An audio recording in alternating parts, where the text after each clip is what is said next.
Before the Persians. Before the name Persia echoed through palaces and battlefields, the land was already ancient. Between the rugged Zagros mountains and the wide rolling banks of the Tigris River, something timeless stirred. It was not yet a kingdom, not yet a people, but it was a place heavy with memory. Here the world began to organize itself. It was in the rich plains of Mesopotamia, the land between rivers, that writing was born, not with ink, but with the press of a reed on clay. The Sumerians etched symbols into wet tablets, leaving behind not just words, but worlds. Temples rose like mountains of mud brick. Ziggurats, tiered monuments to sky gods, pierced the low horizon, towering symbols of man's desire to reach upward. Further east, the Elamites built their sanctuaries and cities with equal pride. Though Sumer may have been the elder, Elam was no shadow.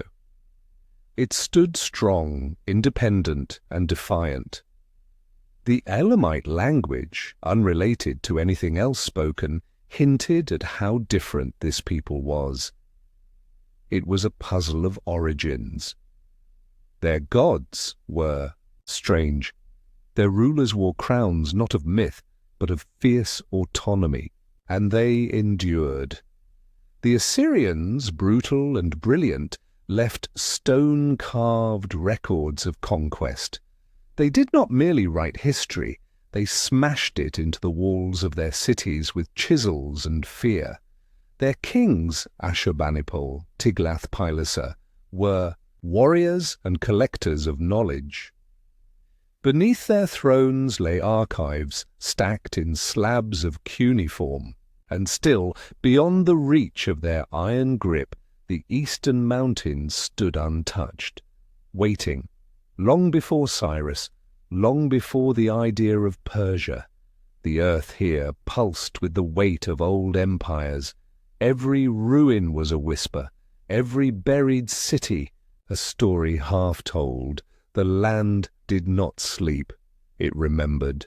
It watched Elam and the eastern highlands.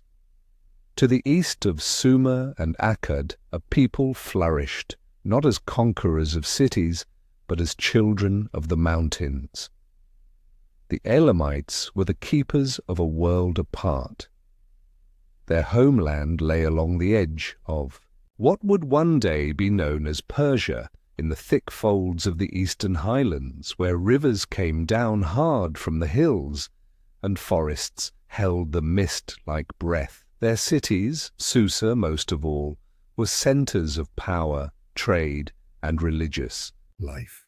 Susa was not a rival to Babylon in size, but in spirit it held its own. The Elamites raised grand temples to deities with names foreign to Mesopotamian tongues. They painted walls with bright pigments and carved stories into stone. Their kings bore names like Shutruk-Nakunte and Untash-Napirisha, names heavy with authority and resonance. They were not always peaceful neighbors. The Elamites raided the lowlands of Mesopotamia, toppling statues and carrying spoils across the mountains. Yet they also absorbed ideas from the people they fought. Cuneiform found its way into their records. Foreign gods were folded into local rituals. And so Elam became both a barrier and a bridge, resisting the West but shaping it too. Their art was curious and expressive, unlike the rigid perfection of Assyria. In Elamite sculptures, humans looked almost alive, gentler, rounder, with expressions of sorrow and thought. Perhaps this mirrored their view of power. For theirs was not empire by the sword, but endurance by the soil. They held the highlands for centuries, through drought and invasion, through war and silence, and as time moved on, their flame dimmed. Assyria rose higher. Babylon called itself eternal, and Elam, fierce and proud, became a memory, still breathing beneath the soil. Its ruins would one day become the steps beneath another empire's rise. Persia would walk where Elam once stood, never knowing how much of its strength was inherited from a forgotten age. The Median Mosaic. North of Elam, in the cold light of the Iranian plateau, tribes wandered. The Medes were not a single nation. They were a scattered people, held together not by flag or law, but by kinship and story. They lived across rugged valleys and high plains where horses outnumbered houses, and the wind carried tales farther than armies could march. The Medes were mountain folk, tough, quiet, and suspicious of cities. Their leaders were chiefs, not kings. Their loyalty ran along bloodlines, not borders. Yet slowly, across decades, a change began to take root. Trade routes threaded between their villages. Foreign coins began to jingle in local markets. And iron, hard, cold and vital, appeared in the hands of young warriors. Somewhere in this rough terrain, the idea of unity stirred. Perhaps it was fear of Assyrian cruelty that brought them together, or the whisper of wealth from lowland markets. Or maybe it was just time. A chieftain named Darius rose not as a conqueror, but as a judge. He listened to disputes, settled tribal feuds, and slowly drew power toward himself, not with a sword, but with fairness. According to later sources, Darius built a capital, Ecbatana, where the houses were stacked like the hills themselves. Circular walls, 7 deep, protected the heart of a kingdom still young. After him came Phraortes and Cyaxares, kings who no longer ruled tribes, but peoples. They pushed back against the Assyrians, forming alliances and battling toward respect. Under them, the Medes became more than scattered clans. They became a force. The Medes would not last forever, but their contribution was critical. They offered structure to the chaos, order to the wild. They showed that the highlands could produce not just herders, but kings, not just whispers, but voices, voices that would echo across time. A world waiting for fire. By the 7th century BCE, the ancient world was ablaze, but not yet with Persian flame. In Egypt, the pharaohs still ruled with divine authority, guarding pyramids already 1,000 years old. In Babylon, Ishtar's temples shimmered in the desert sun, and kings wrote their names on bricks that built wonders. In Lydia, coins rang with gold, the first currency minted by human hands. But something deeper stirred in the mountains east of the Tigris. The Iranian plateau, vast, hard, and dry, was not yet united. It held no single king, no single language, but it held potential. The Medes were already on the rise. The Elamites still clung to power. And far in the south, among shepherds and horsemen, a tribe called the Paswa gathered strength.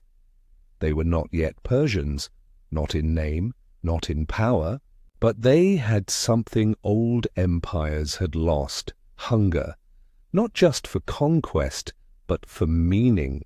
The old cities of Mesopotamia had grown weary, like aging giants weighed down by their own glory. The Persian plateau, by contrast, was young. Its people looked at the stars and saw not gods to fear, but patterns to follow. Zoroaster, if he lived, then may have already spoken. His teachings of light and darkness, of choice and consequence, began to ripple through the valleys. Fire temples were lit, not as idols but as symbols of truth, A quiet revolution in thought was underway, and then came Cyrus. But that is for another chapter. For now the stage is set. The old empires have had their time. The earth is ready, the air is still, and in the silence between falling powers and rising stars, a spark waits to catch. The Persian Empire was not born from nothing. It rose from the soil of giants, from Sumerian scribes, Elamite kings, Median warriors, and forgotten gods. And when it came, it did not erase the past. It carried it forward on banners, in beliefs, in the footsteps of every soldier who crossed into history. The fire is coming. Chapter 2. The Rise of Cyrus the Great. The story of Persia's first true king does not begin in a throne room. It begins in the dust. Long before he bore the title of the Great, Cyrus was a boy in the highlands of Anshan, a rugged province. On the edge of the Elamite world, this was not a land of gold or silk. It was dry, unforgiving. The mountains stood like quiet watchers, and the winds carried more dust than rain. But from these humble beginnings greatness stirred. Cyrus was born into the Achaemenid line, a minor clan at the time, little known beyond its borders. His father, Cambyses I, ruled Anshan, but only as a vassal beneath the powerful Median king Astyages. The Medes were the overlords, and Persia was a subordinate land, respected but restrained. No one expected a shepherd king to rise from such soil. And yet there were whispers, stories that the boy was different, that he was destined for something vast. Some legends say Astyages had a dream, vines growing from his daughter's womb, stretching across the world. Fearing the prophecy, he tried to extinguish the threat by killing the child, his own grandson. But the boy survived, raised not in luxury, but in exile, among herders, among real people. Whether true or woven with myth, the message was clear. Cyrus's greatness was not inherited, it was earned. He learned the ways of the land, not from scrolls but from life. He knew the taste of sweat, the patience of tending animals, the pain of watching loved ones bend beneath the boot of foreign kings. And somewhere in that slow shaping, something inside him grew, an unshakable belief that Persia could be more. By the time he reached manhood, Cyrus was no longer just a prince. He was a vision, a bridge between the rugged world he came from and the vast empire he would one day build. Breaking the Median yoke. The world Cyrus entered as a young man was carved by fear and power. The Medes, under King Astyages, ruled much of the Iranian plateau. They had strength, wealth, and a network of alliances. Their word was law. But even stone kingdoms crack when they lean too hard on fear. Astyages ruled through suspicion. He placed trust in none and kept his subordinates bound by threats. In Persia he saw only servants. But in Cyrus, Persia found a spark. Around 553 BCE, Cyrus rebelled. It began quietly, an insurrection masked as discontent, but soon it swelled into a wave. Persian soldiers turned on their Median masters. Tribes once divided by old grudges found common cause under the banner of a prince who spoke to their hopes, not their fears. The Medes responded with force. Armies marched from Ecbatana, their banners bold with the weight of history. But history was no longer theirs alone. Battle after battle, Cyrus outmaneuvered them. His forces moved not with brute strength, but with sharp minds and sharper hearts. And in time, even Median generals began to question their loyalties. One, Harpagus, betrayed his king, not for gold, not for fame, but because he too had been crushed by Astyages' cruelty years before. In this rebellion, many saw not treason, but justice. By 550 BCE, Ecbatana fell. The Median capital, long thought untouchable, opened its gates. Astyages, the once mighty king, was captured, not slaughtered, but spared. Cyrus did not seek revenge. He sought a future. And in that moment, Persia stepped into the light. No longer the subject, no longer the servant. A new king now stood above the mountains, and the world began to listen. The fall of Croesus the world does not yield easily. In the west, another kingdom glimmered, Lydia.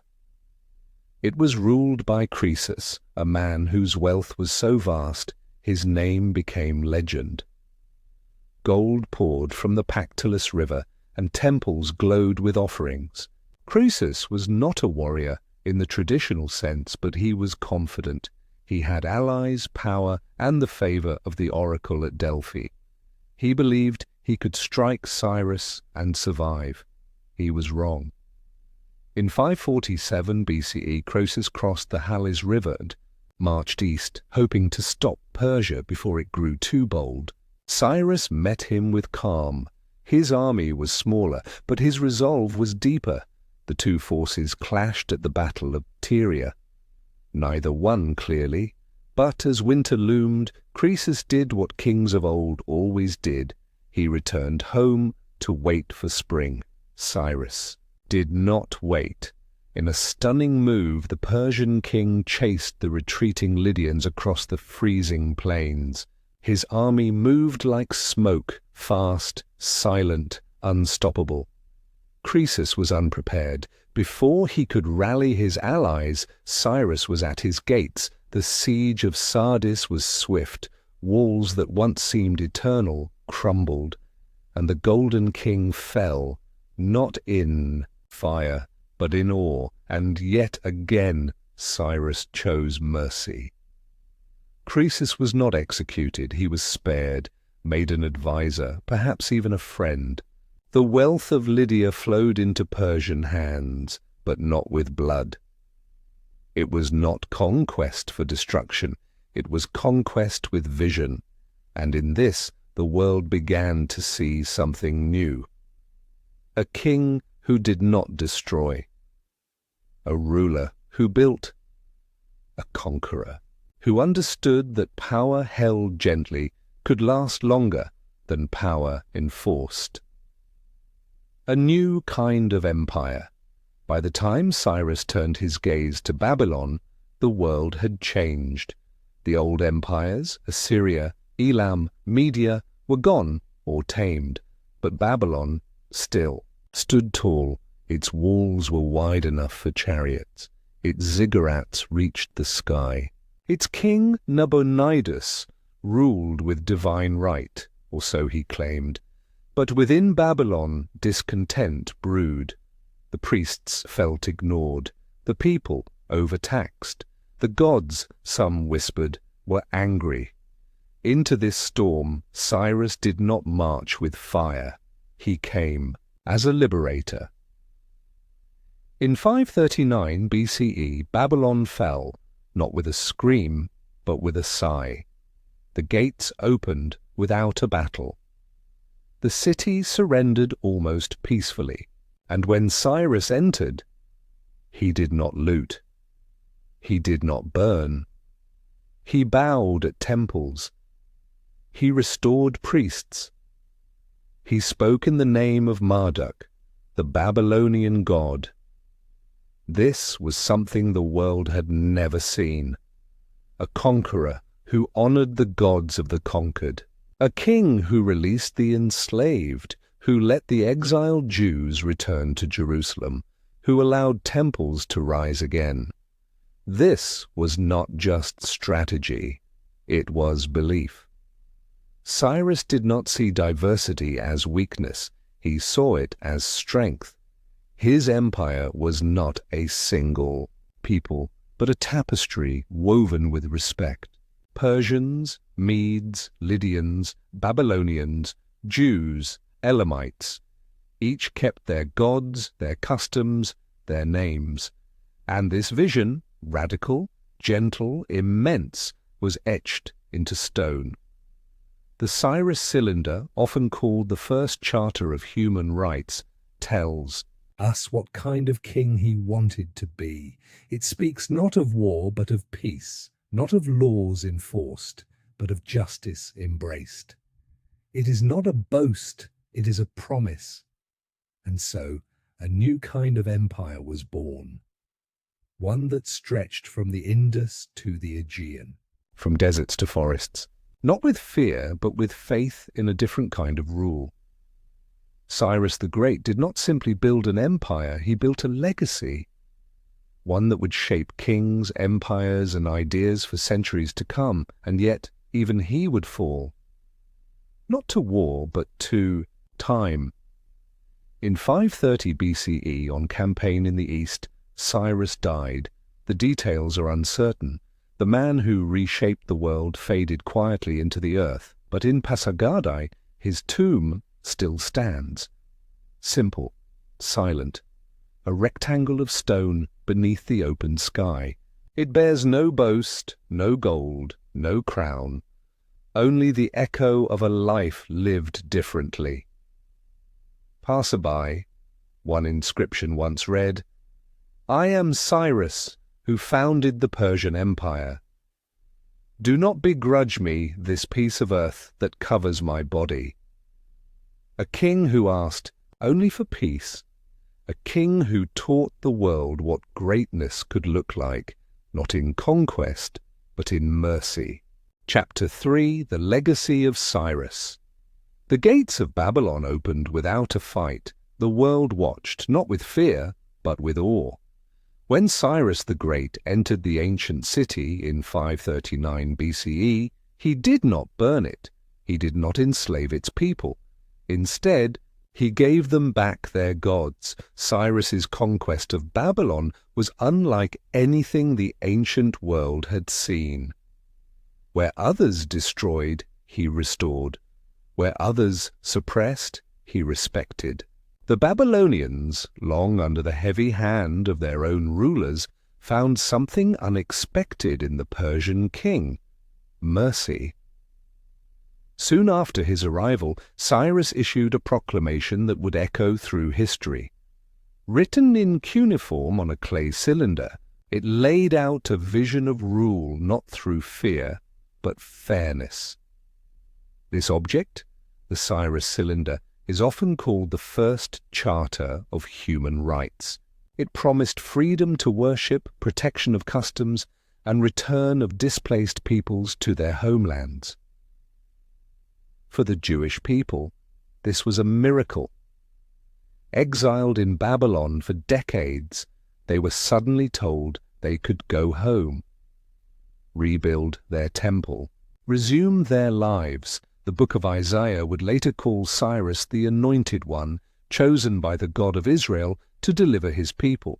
But this policy was not born of one moment or one group. It reflected a deeper belief Cyrus held, that diversity, if respected, could be a strength. He knew empires did not last by forcing sameness. They thrived by honoring difference. His empire stretched across many lands, from the Aegean to the Indus. It held many gods, many languages, many customs, and yet, under Cyrus, it did not fracture. It flourished. His edict was not just a statement of policy. It was a message to the world that a king could be strong without being cruel, that peace could follow conquest, and that leadership could carry justice, not just a sword. The lion who died far from home. But even the wisest kings, cannot escape the pull of ambition. As peace settled in the west, Cyrus turned his eyes eastward, to the lands beyond the Oxus River, where tribes roamed wild and kingdoms remained unconquered. The journey east was long. His army moved through deserts and mountains, through icy rivers and sunburned plains. These were not the fertile lands of Mesopotamia or the grand palaces of Persepolis. These were places of stone and silence, where the earth cracked and the wind whispered warnings. In these harsh lands, Cyrus faced a new kind of enemy, one not bound by cities or walls. The Massagetæ, fierce nomadic warriors of the Central Asian steppe, met him with fire and fury. Their leader was a queen, Tomyris, a woman of iron will and brutal strategy. Cyrus fought hard. The stories say he captured her son in battle. Some say he tricked him with wine and feasts. Others say it was a mistake. Either way, the son died, and with his death came vengeance. Tomyris rallied her warriors. They struck with speed and savagery. Somewhere along the dusty frontier, the exact place lost to time, the great king fell. His body, according to some, was desecrated. Tomyris, legend claims, plunged his head into a skin filled with blood, declaring, "You thirsted for blood. Now drink your fill." It may not be true, but the tale endures. A reminder that even lions can fall. Cyrus died far from the cities he built, far from the lands he loved. But his death did not unravel the empire. His rule had been more than war. It had been vision, and visions once born do not die so easily. A tomb beneath the stars.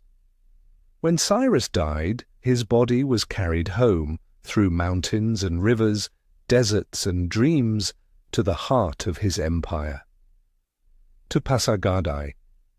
There, in the quiet of the Persians' plain, his tomb was raised, not a towering monument, not a palace of gold, but a simple, elegant structure of white limestone.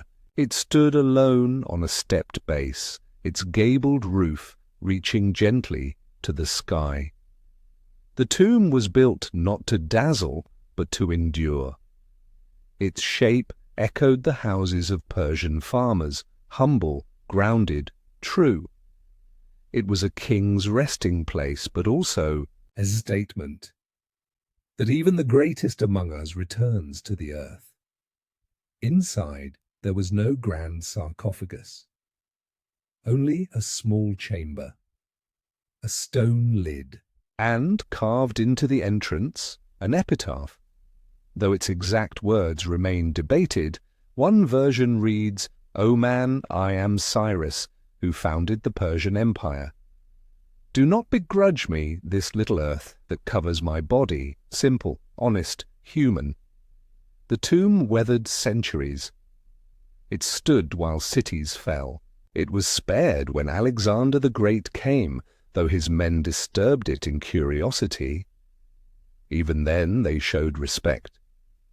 Alexander ordered repairs, placed guards. Perhaps in Cyrus he saw a reflection of what he hoped to be.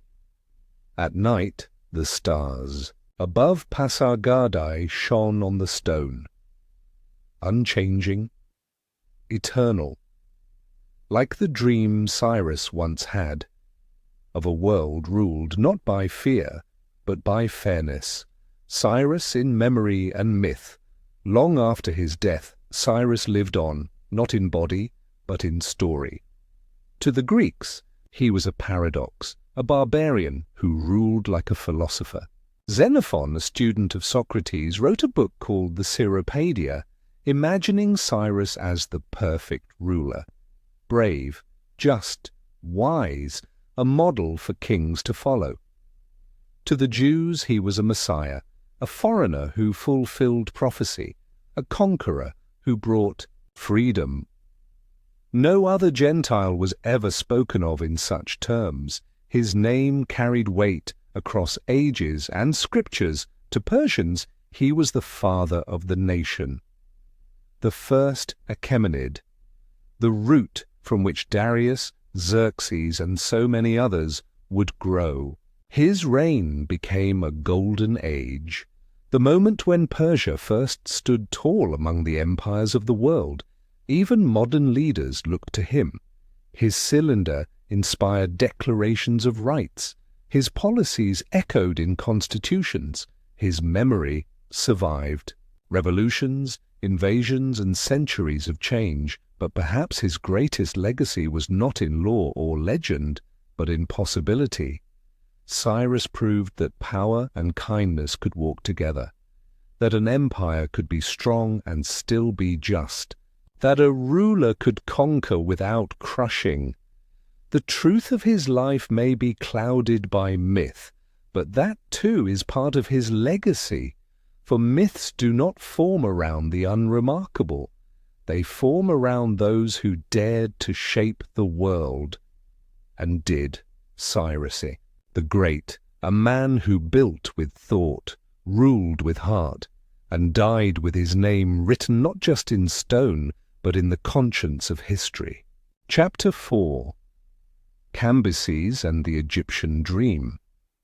The sun had not yet risen on a new day when Cambyses the Saul became king, but its light stretched far, reaching out across deserts, rivers, and cities, touching every part of an empire built by his father, Cyrus the Great. It was a kingdom of dreams and dust, of mighty cities and sacred temples. It was strong, it was vast, but it was not simple. Cyrus had ruled with wisdom and care. His legacy was not only one of war, but of vision, a rare kind of rule that blended justice with conquest. And now that legacy passed to Cambyses. To inherit such an empire was both a blessing and a weight. Cambyses had watched his father lead men, unite peoples, and change the world. Now he was expected to do the same, and more. He was no stranger to battle. He had fought beside Cyrus, learned from his campaigns, and earned the trust of Persian generals. But leading alone was different. It meant shaping fate with your own hands. Cambyses's heart turned west.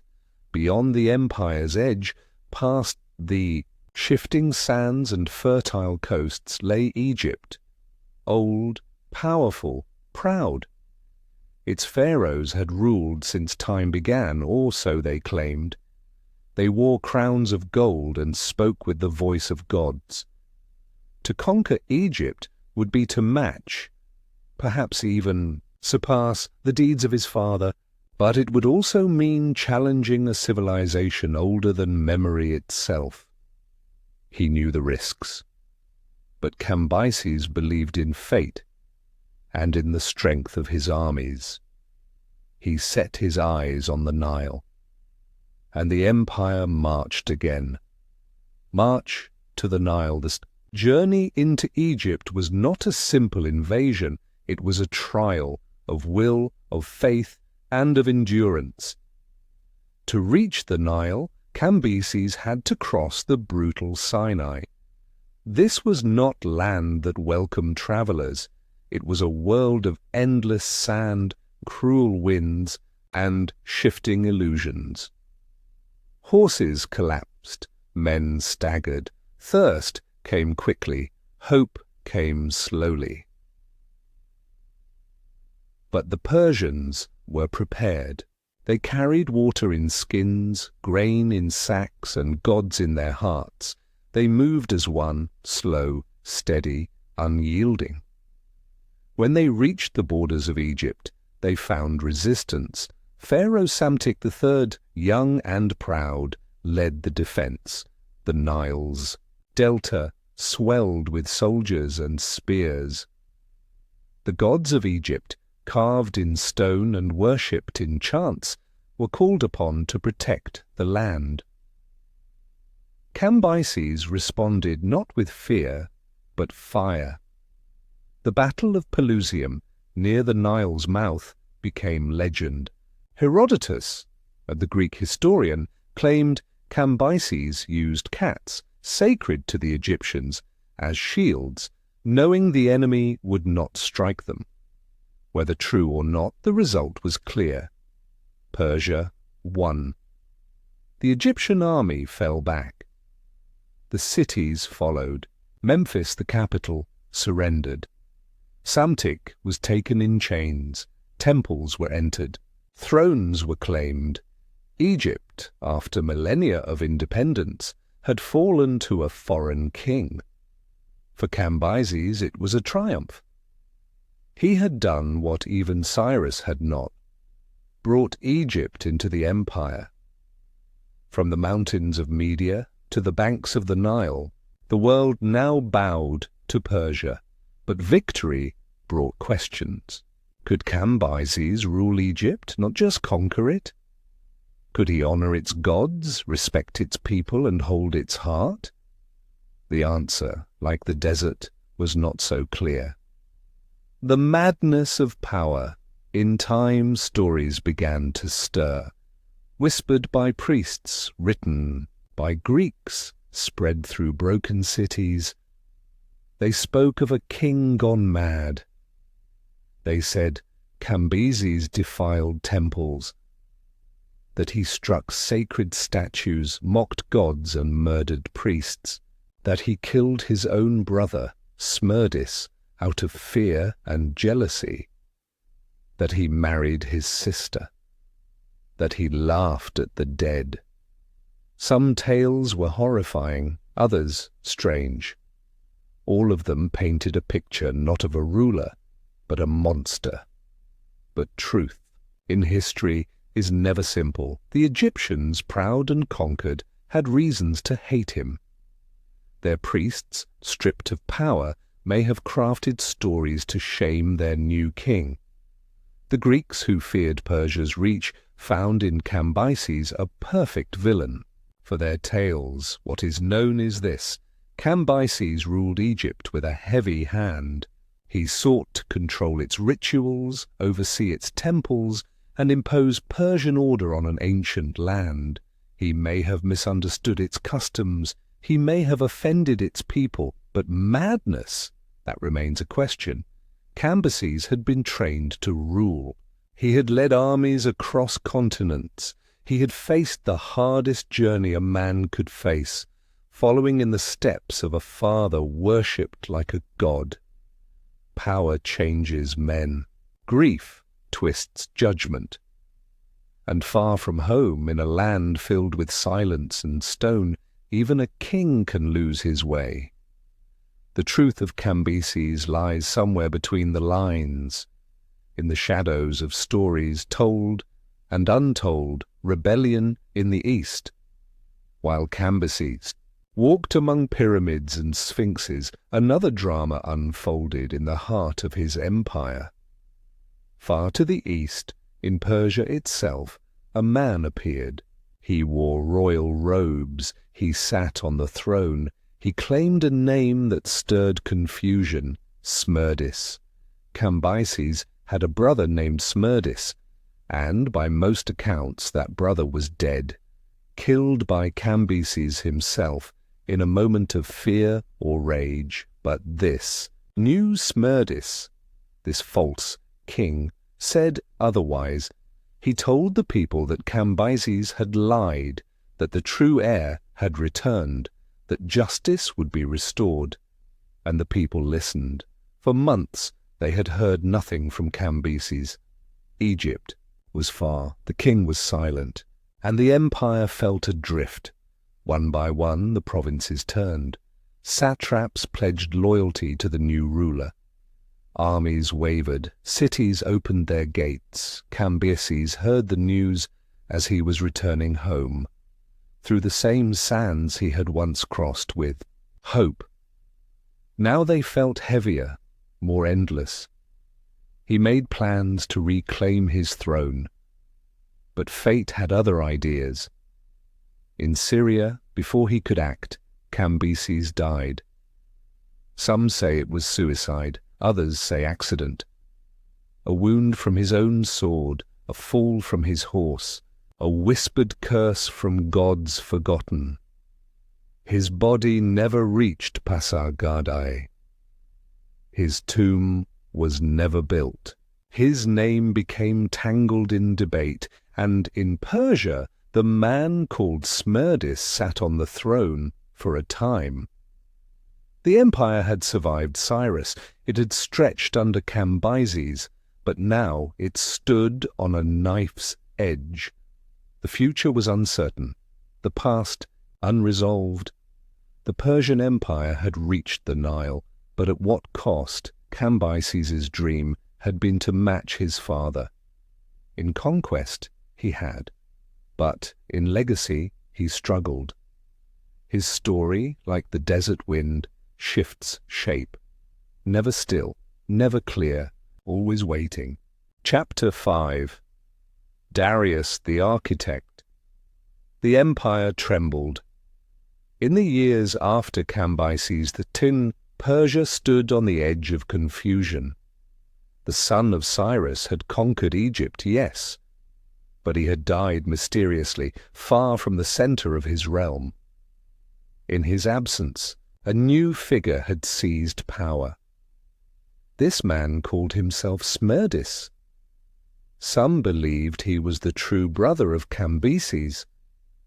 Others whispered he was an impostor, a magician named Gaumata, wearing a mask of royalty. The truth was blurred, but what mattered most was that the empire no longer trusted its own heart. In this shadow, 7 noblemen met in secret. 7 men with names written in the dust of the royal court. Among them was Darius, a soldier of noble blood, loyal to the Iata house of Cyrus, but not in the direct line of succession. These men believed the throne had been stolen. Together they formed a plan. One morning they rose early and rode fast to the palace where Smerdis lived in isolation. They fought past the guards. Blades met skin. Voices echoed in stone corridors. When the dust cleared, the false king lay dead. Persia had been reclaimed, but for a moment it stood still. Now the question lingered, who among the 7 would wear the crown? According to legend, they let fate decide. They agreed that the man whose horse neighed first at sunrise would become king. Some say Darius tricked fate, that his groom rubbed his horse's nostrils with the scent of a mare to prompt a cry. Others say it was destiny. Either way, when dawn broke, Darius's horse neighed first, and so a new ruler rose, not by blood alone, but by boldness. Not chosen by inheritance, but by will. Darius had not been born to rule. He had taken the throne, with purpose, and now he would shape the world. Foundations of Empire. Darius did not begin his reign with gold or war. He began with structure. The empire he inherited was vast, from the mountains of Central Asia to the valleys of Mesopotamia, from the cities of Anatolia to the sands of Egypt. But it was uneven patchwork, held together more by conquest than by clarity. Darius saw not just what the empire was, but what it could become. He divided the realm into provinces, which he called satrapies. Each had a governor, or satrap, responsible for collecting tribute, keeping order, and maintaining the king's law. This division brought balance. It allowed local customs to survive while enforcing a common rule from the throne. But laws alone could not bind an empire. Roads were needed, connections, bridges between lands and hearts. So Darius ordered the building of the Royal Road, a highway stretching over 1,500 miles from Susa in the east to Sardis in the west. Along its length, relay stations were built. Mounted couriers rode day and night. Messages that once took weeks now arrived in days. With this road, the king could speak to every corner of his empire, and every corner could speak back. Darius also introduced standard coinage, the daric, a gold coin stamped with his image. Trade flowed more easily now. A merchant in Babylon could sell to a buyer in Bactria using the same coin, trusting its weight, its worth, its royal seal. He created a legal code that balanced tradition with royal authority. He appointed inspectors known as the King's Eyes to travel the realm and report directly to him. Corruption was punished, order was expected, but Darius did not erase the cultures of his lands. He let them worship their gods, speak their languages, wear their clothes. He understood that strength came not from forcing sameness, but from holding difference within a single frame. And slowly, through roads and laws, through coins and customs, the empire became more than land. It became a system, a machine built to endure. Persepolis, the immortal throne. In the dry lands of southwestern Persia, where the sun cast long shadows on cliffs and the wind carried the breath of mountains, Darius built a city. Not for war, but for wonder. Its name was Persepolis. He did not build it on a whim. This was not just another palace or fortress. This was to be the heart of Persia, a symbol of the empire itself. Persepolis rose slowly, stone by stone, under the hands of craftsmen from across the realm. Babylonian bricklayers, Egyptian sculptors, Ionian masons all came together to build a city like no other. Its terraces were carved into the mountainside, layered like steps reaching toward the sky. At its center stood the Grand Apadana, a great hall supported by massive columns, each one taller than a tree. On the walls, carvings told a quiet story, not of battle, but of tribute. Delegations from across the empire came in peace, bringing gifts, gold, horses, spices, fabric, to honor the king.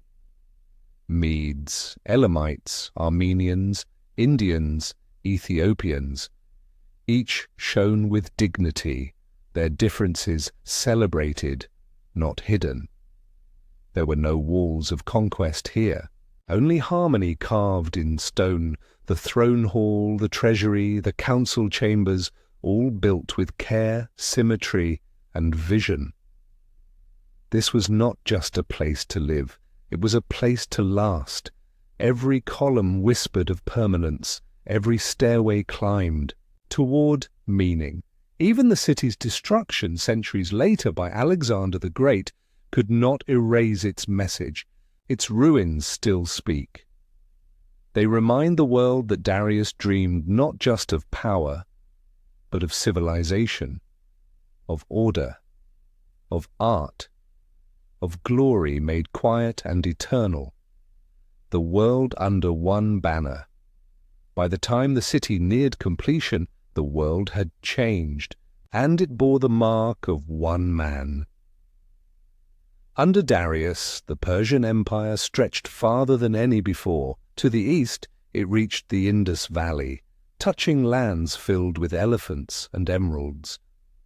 To the west, it brushed the Aegean Sea, where Greek city-states watched with wary eyes. To the north, the Caucasus Mountains marked its crown. To the south, the Nile flowed under its shadow. It was an empire of deserts and jungles, rivers and snows, palaces and tents. In its courts, one could hear 100 languages. In its markets, goods from 5 continents. In its temples, prayers to 1,000 gods. Darius did not rule by sword alone. He knew the power of unity, the need for control. When revolt stirred, he crushed them, swiftly and without hesitation.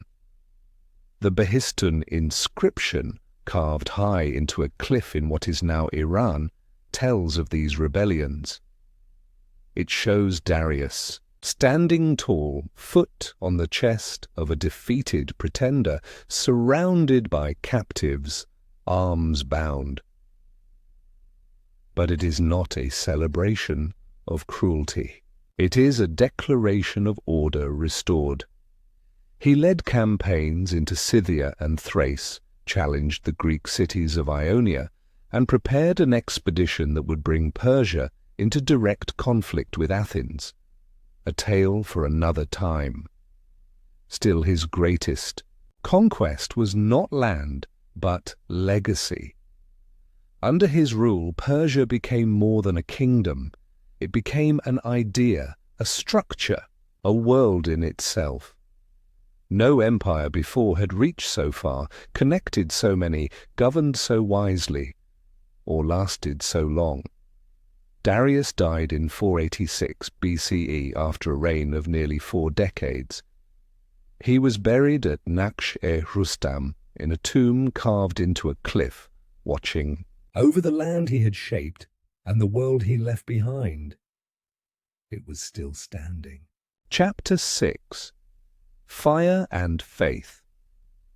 The rise of Zoroastrianism high in the folds of the Persian mountains, where the air thins and the sky seems to lean closer to the earth, silence once ruled.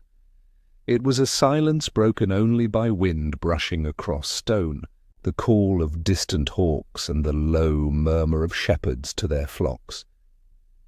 But then came a different kind of whisper, not of weather or birdsong, but of something older, deeper, a voice, a thought, a truth carried on the breeze.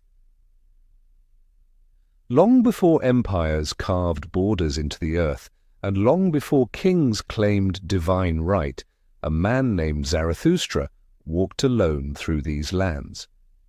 His steps were not followed by armies, nor was he crowned in gold. He was a seeker, a listener. And what he heard he called the voice of Ahura Mazda. In a world filled with many gods and endless rituals, Zarathustra spoke of one supreme being, not one of chaos or cruelty, but of wisdom, light, and truth. This god, Ahura Mazda, was not hidden in the shadows, but present in every breath of life. Around him, Zarathustra saw a great battle, not with swords, but between 2 forces, truth and the lie. He called them Asher and Druj. To follow the truth was to live in harmony, to act justly, to speak purely, and to think with kindness. To serve the lie was to bring decay, to twist the world out of shape with selfishness, cruelty, and ignorance. And every soul, said Zarathustra, was caught in this cosmic struggle, choosing with every breath which side to strengthen. At first, few listened. The world was not used to prophets who came without thunder or conquest, but truth has a way of lingering, and slowly, in mountain valleys and quiet courts, whispers became words, and words became fire. The flame that does not die. The symbol came before the structure. Long before temples rose in cities or scribes copied sacred texts, there was the fire, tended carefully in simple hearths sheltered in caves or stone enclosures. This was not the fire of destruction or fear. It was a fire of clarity, of focus. In Zoroastrian belief, fire was not a god but a sign of presence, of truth. Made visible, it burned without idols, it burned without sacrifice. And, in its steady glow, followers saw a mirror of the soul they were called to shape, pure, warm, unending. Zoroastrianism was never just about worship. It was a code, a way to live with dignity, to act with purpose. It told people to choose the good not because of fear, but because of honor. To work hard, to tell the truth, to help the poor, and to protect the land. In this way, the teachings were radical, not through thunder or flame, but through responsibility. Temples came later, not as places of spectacle, but of quiet devotion. They were built with open roofs and clean lines, designed not to impress gods, but to remind humans of their duties. Priests tended the fire, but the faith belonged to all. Farmers, builders, artisans, each had a place in the order, each a duty to uphold, and always at the heart of each temple was the sacred flame. Quiet, unwavering, alive. Darius and the divine order. It was Darius, the great king, who saw in Zoroastrianism more than just a personal truth. He saw a vision for empire, one not ruled by fear or blood alone, but by order, justice, and moral clarity. When Darius took the throne after a time of chaos, he understood that power must rest on more than armies. The Persian Empire was vast, stretching from the Indus to the Aegean, filled with many peoples, languages, and gods. Unity could not be forced, it had to be inspired. In Zarathustra's teachings, Darius found the seed of a philosophy that could guide not only hearts, but governance. The king declared Ahura Mazda as the source of his right to rule, not in name alone, but in deed. To be a good king, Darius said, was to protect truth, to punish lies, and to maintain cosmic balance. His inscriptions, carved into stone and set high on cliffs where only the wind could reach, spoke not of conquest but of justice. In Behistun, he did not boast of riches but of order restored. He wrote not just for his time, but for all who would look upon his words in centuries to come. Darius reformed the empire's laws with fairness in mind. He organized governors, called satraps, and tasked them not just with collecting taxes, but with preserving peace. Courts were established, judges were trained, roads were built, not only for trade, but to carry messages of law and reason. Through Zoroastrian ethics, rule became more than command. It became service. Kingship became stewardship. And the empire, once stitched by sword, was now also bound by belief, the spread of sacred light. The light did not stop at palaces or temples.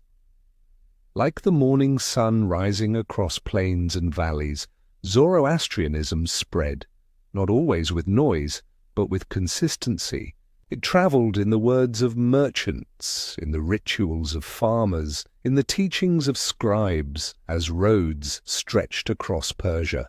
From Babylon to Bactria, they carried more than goods. They carried stories, customs, ideas.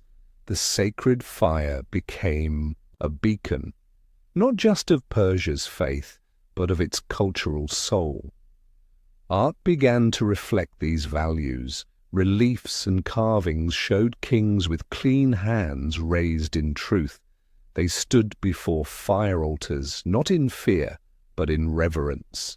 Music echoed, with hymns to light and wisdom. In homes, families began their day with prayers of thanks, not for wealth, but for the chance to choose rightly. And beyond Persia, the light flickered on. In time, echoes of Zoroastrian belief would shape future faiths, the idea of a single God who stood for truth. This would be echoed in Judaism. The concept of a cosmic struggle between good and evil, this would shape Christianity.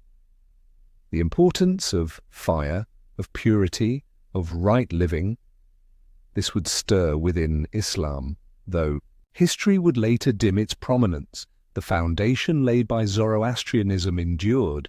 It taught that the divine was not far away or hidden, but close as a flame, as near as a good deed, as simple as telling the truth.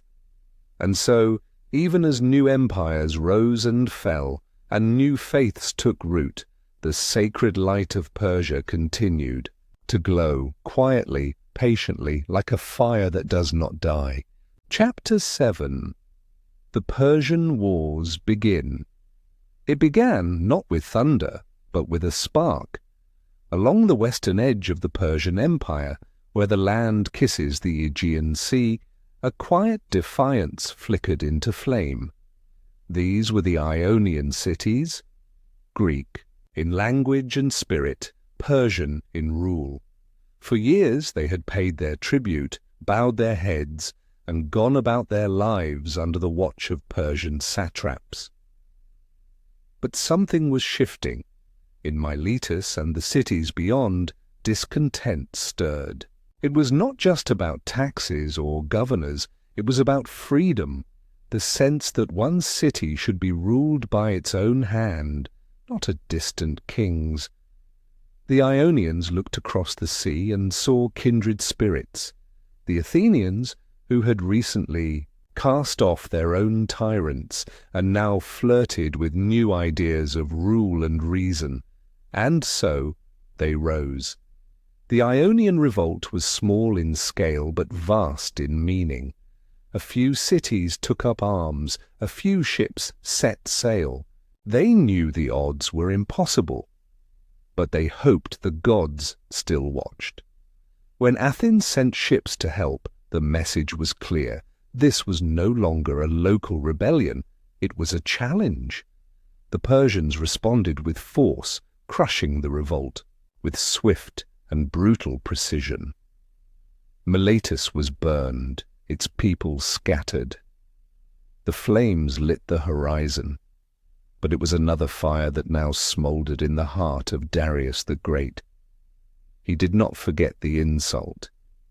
He asked his servants to whisper to him each night, "Master, remember the Athenians."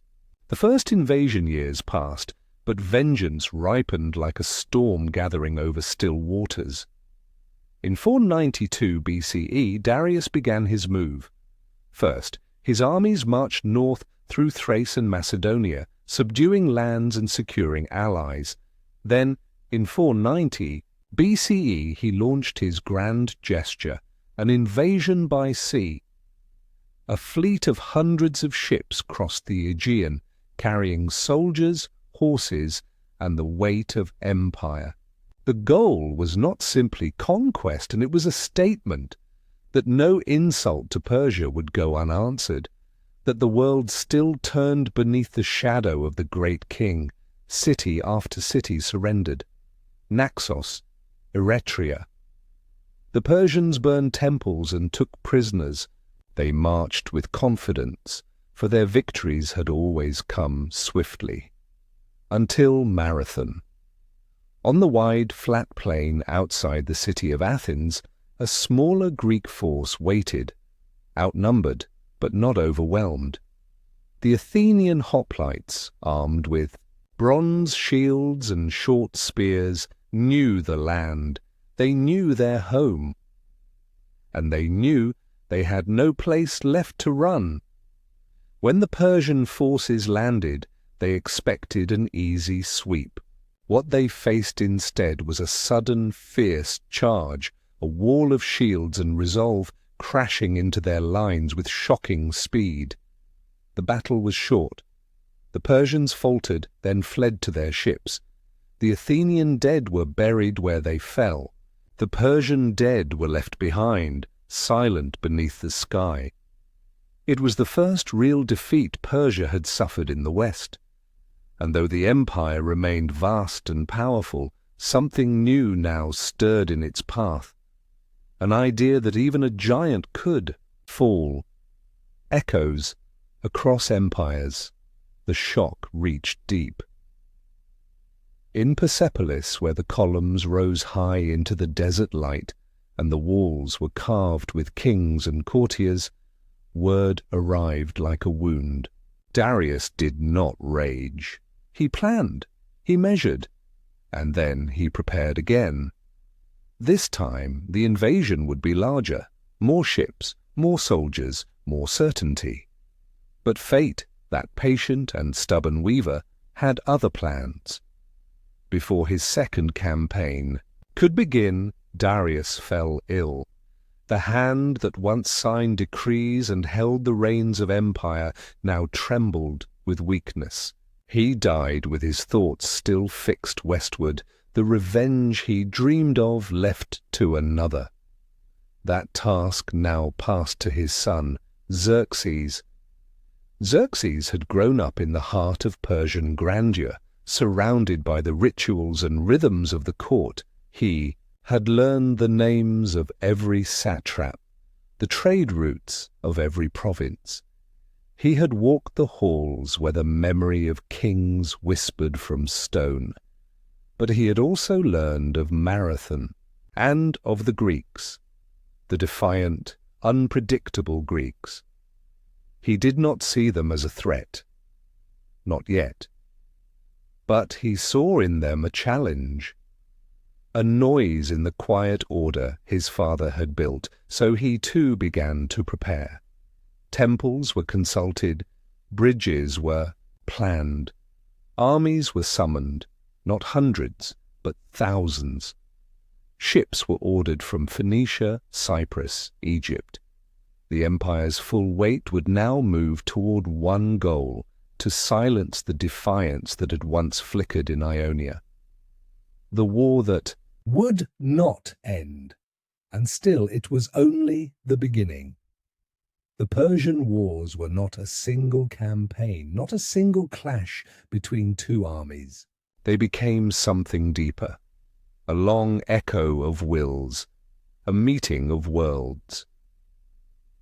To the Greeks this was not just defense, it was destiny. The freedom of the polis, the pride of the citizen soldier, the idea that the many could stand against the mighty. These became more than slogans. They became stories, legends, and legends once born do not die easily.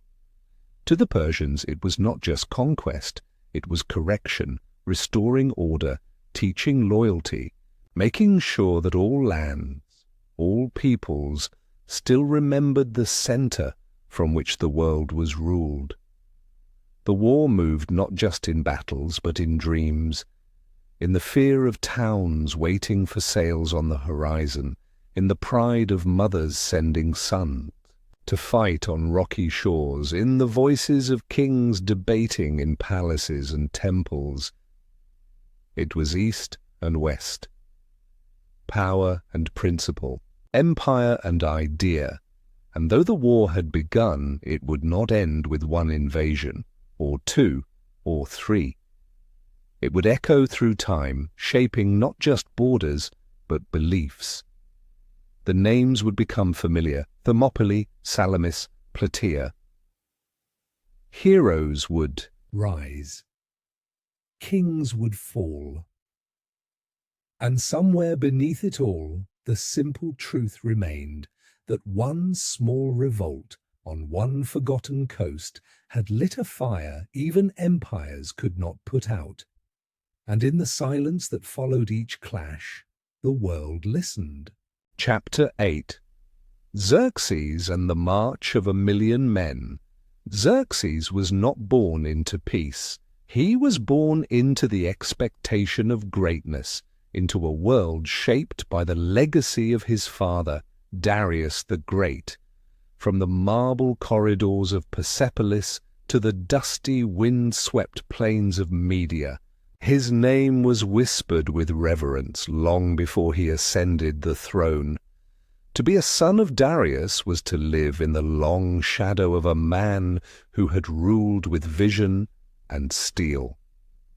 But Xerxes was not only his son, he was his successor, chosen above elder.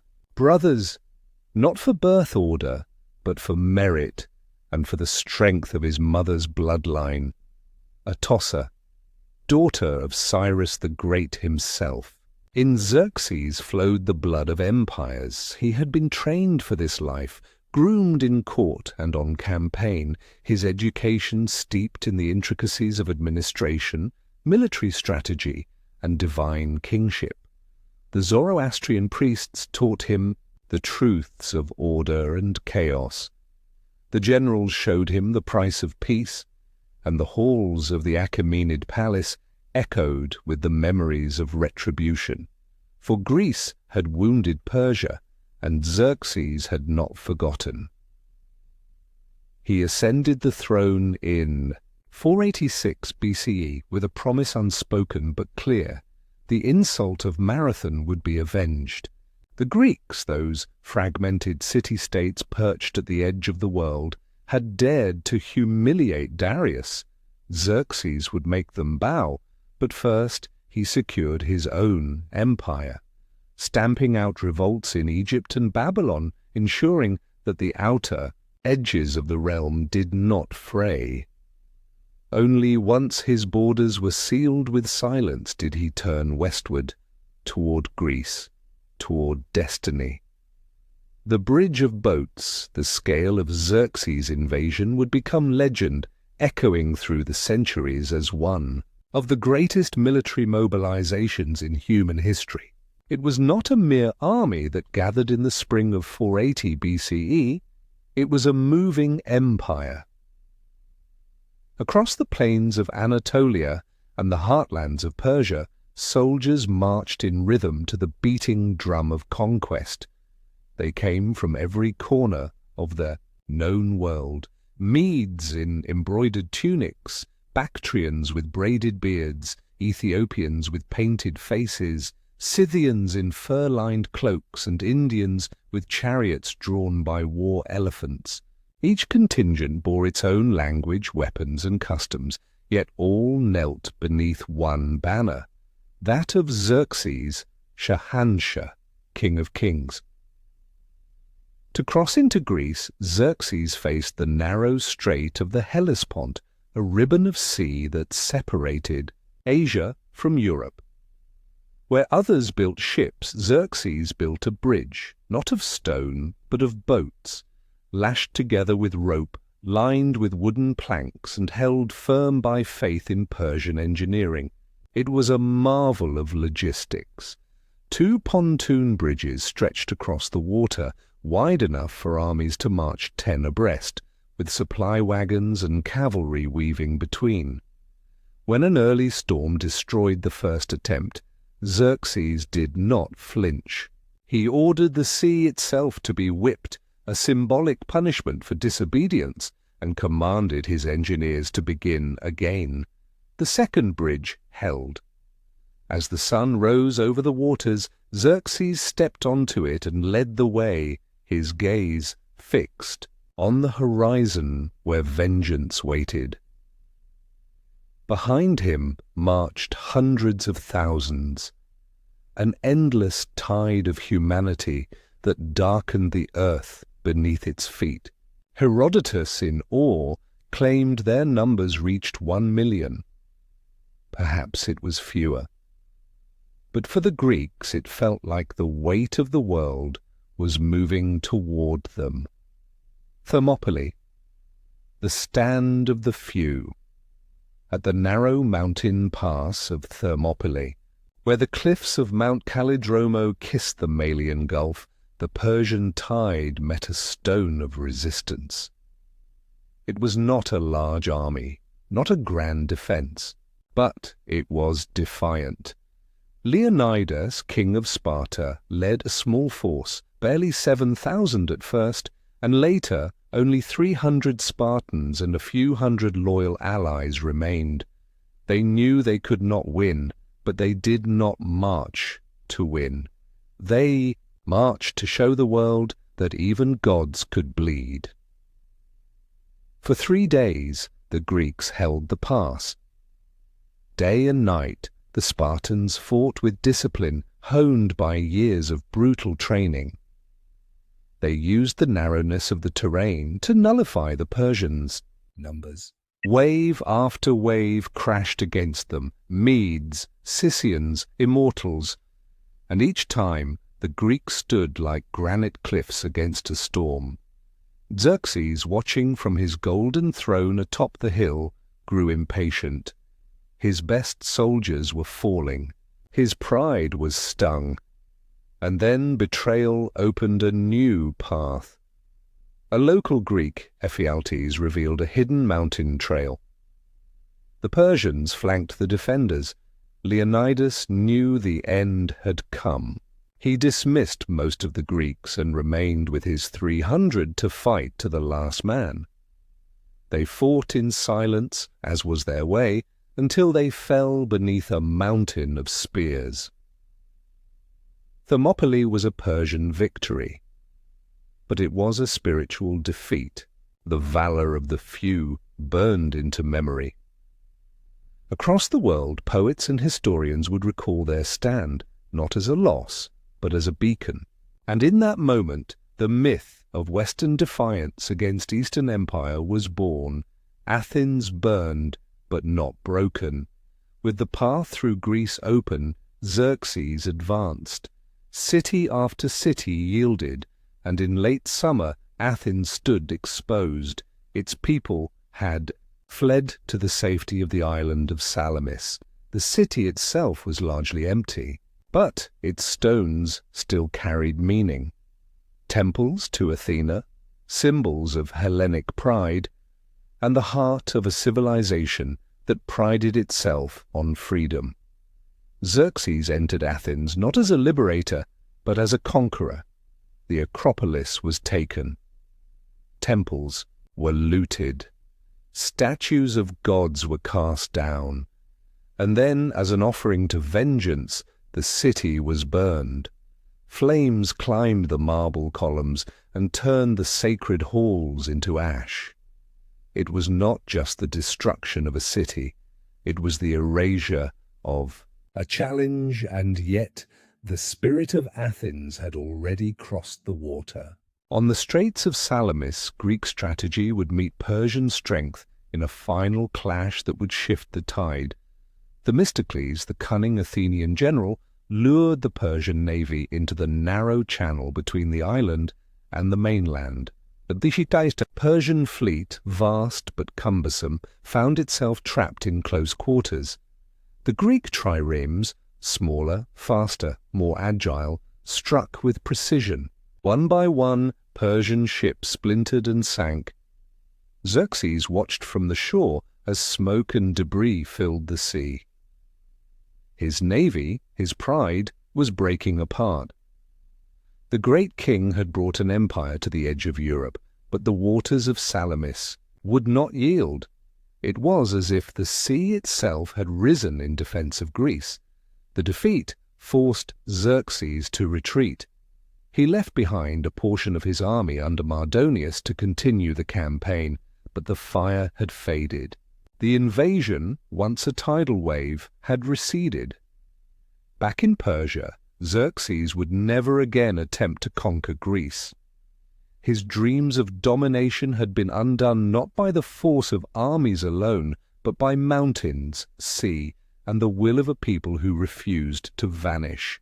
Chapter 9. The Turning Tide. The sea shimmered with silence as the last of the Persian ships drifted away from Greek shores. Xerxes, the king of kings, once the towering figure at the center of the greatest military expedition the world had ever seen, was heading home. The war had not ended, but the weight of command had grown too heavy. He left his generals behind, trusted men, yes, but the fire of imperial conquest no longer burned as it once had. It had begun with thunder, a vast army drawn from every corner. of the empire had surged into Greece like a rising tide. There were victories, Thermopylae, where Persian numbers crushed Spartan valor, and Athens, where fire replaced marble. But then came Salamis, then Plataea, then the slow, bitter taste of resistance. The Persian dream of subduing the West began to dissolve. Xerxes returned to Susa, the beating heart of his empire, but he was not the same man who had crossed the Hellespont on a bridge of boats. The ambition remained, but the certainty had withered. His court resumed its rituals, processions, tributes, royal decrees. But something essential had changed. The campaign, once seen as a divine mission, had become a memory edged with defeat. His generals continued the fight in Asia Minor, pressing back where they could, defending the outer provinces, and holding the line against a resurgent Greek world. But the energy was fading. No new great campaigns were launched, no bold declarations echoed through the halls of Persepolis. The age of expansion was over. A quiet, colder season had begun, and though Xerxes still ruled in name, much of his fire had dimmed. He had touched the edge of the known world and been turned back. Persian authority phrase empires do not collapse overnight. They loosen. They thin at the edges. They fray. As the war in Greece dragged on without decisive victory, something subtle but dangerous began to stir across the provinces of the Persian Empire. Satraps, regional governors once bound by fear and loyalty, grew bold, some delayed their tributes. Others built personal armies. In distant corners of the realm, whispers of independence began to spread. The empire, so meticulously organized under Darius, had always relied on balance. Roads connected distant lands. Messengers flew like arrows through the countryside. Royal inspectors, the eyes and ears of the king, watched with precision. But that system depended on unity, on belief in the center. After Xerxes' retreat, that belief began to falter.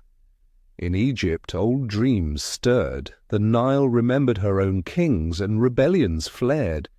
In Asia Minor, Greek cities saw the flicker of freedom and reignited their resistance. In the east, near the Indus, tribal chiefs challenged Persian appointees. It was not collapse, but it was erosion.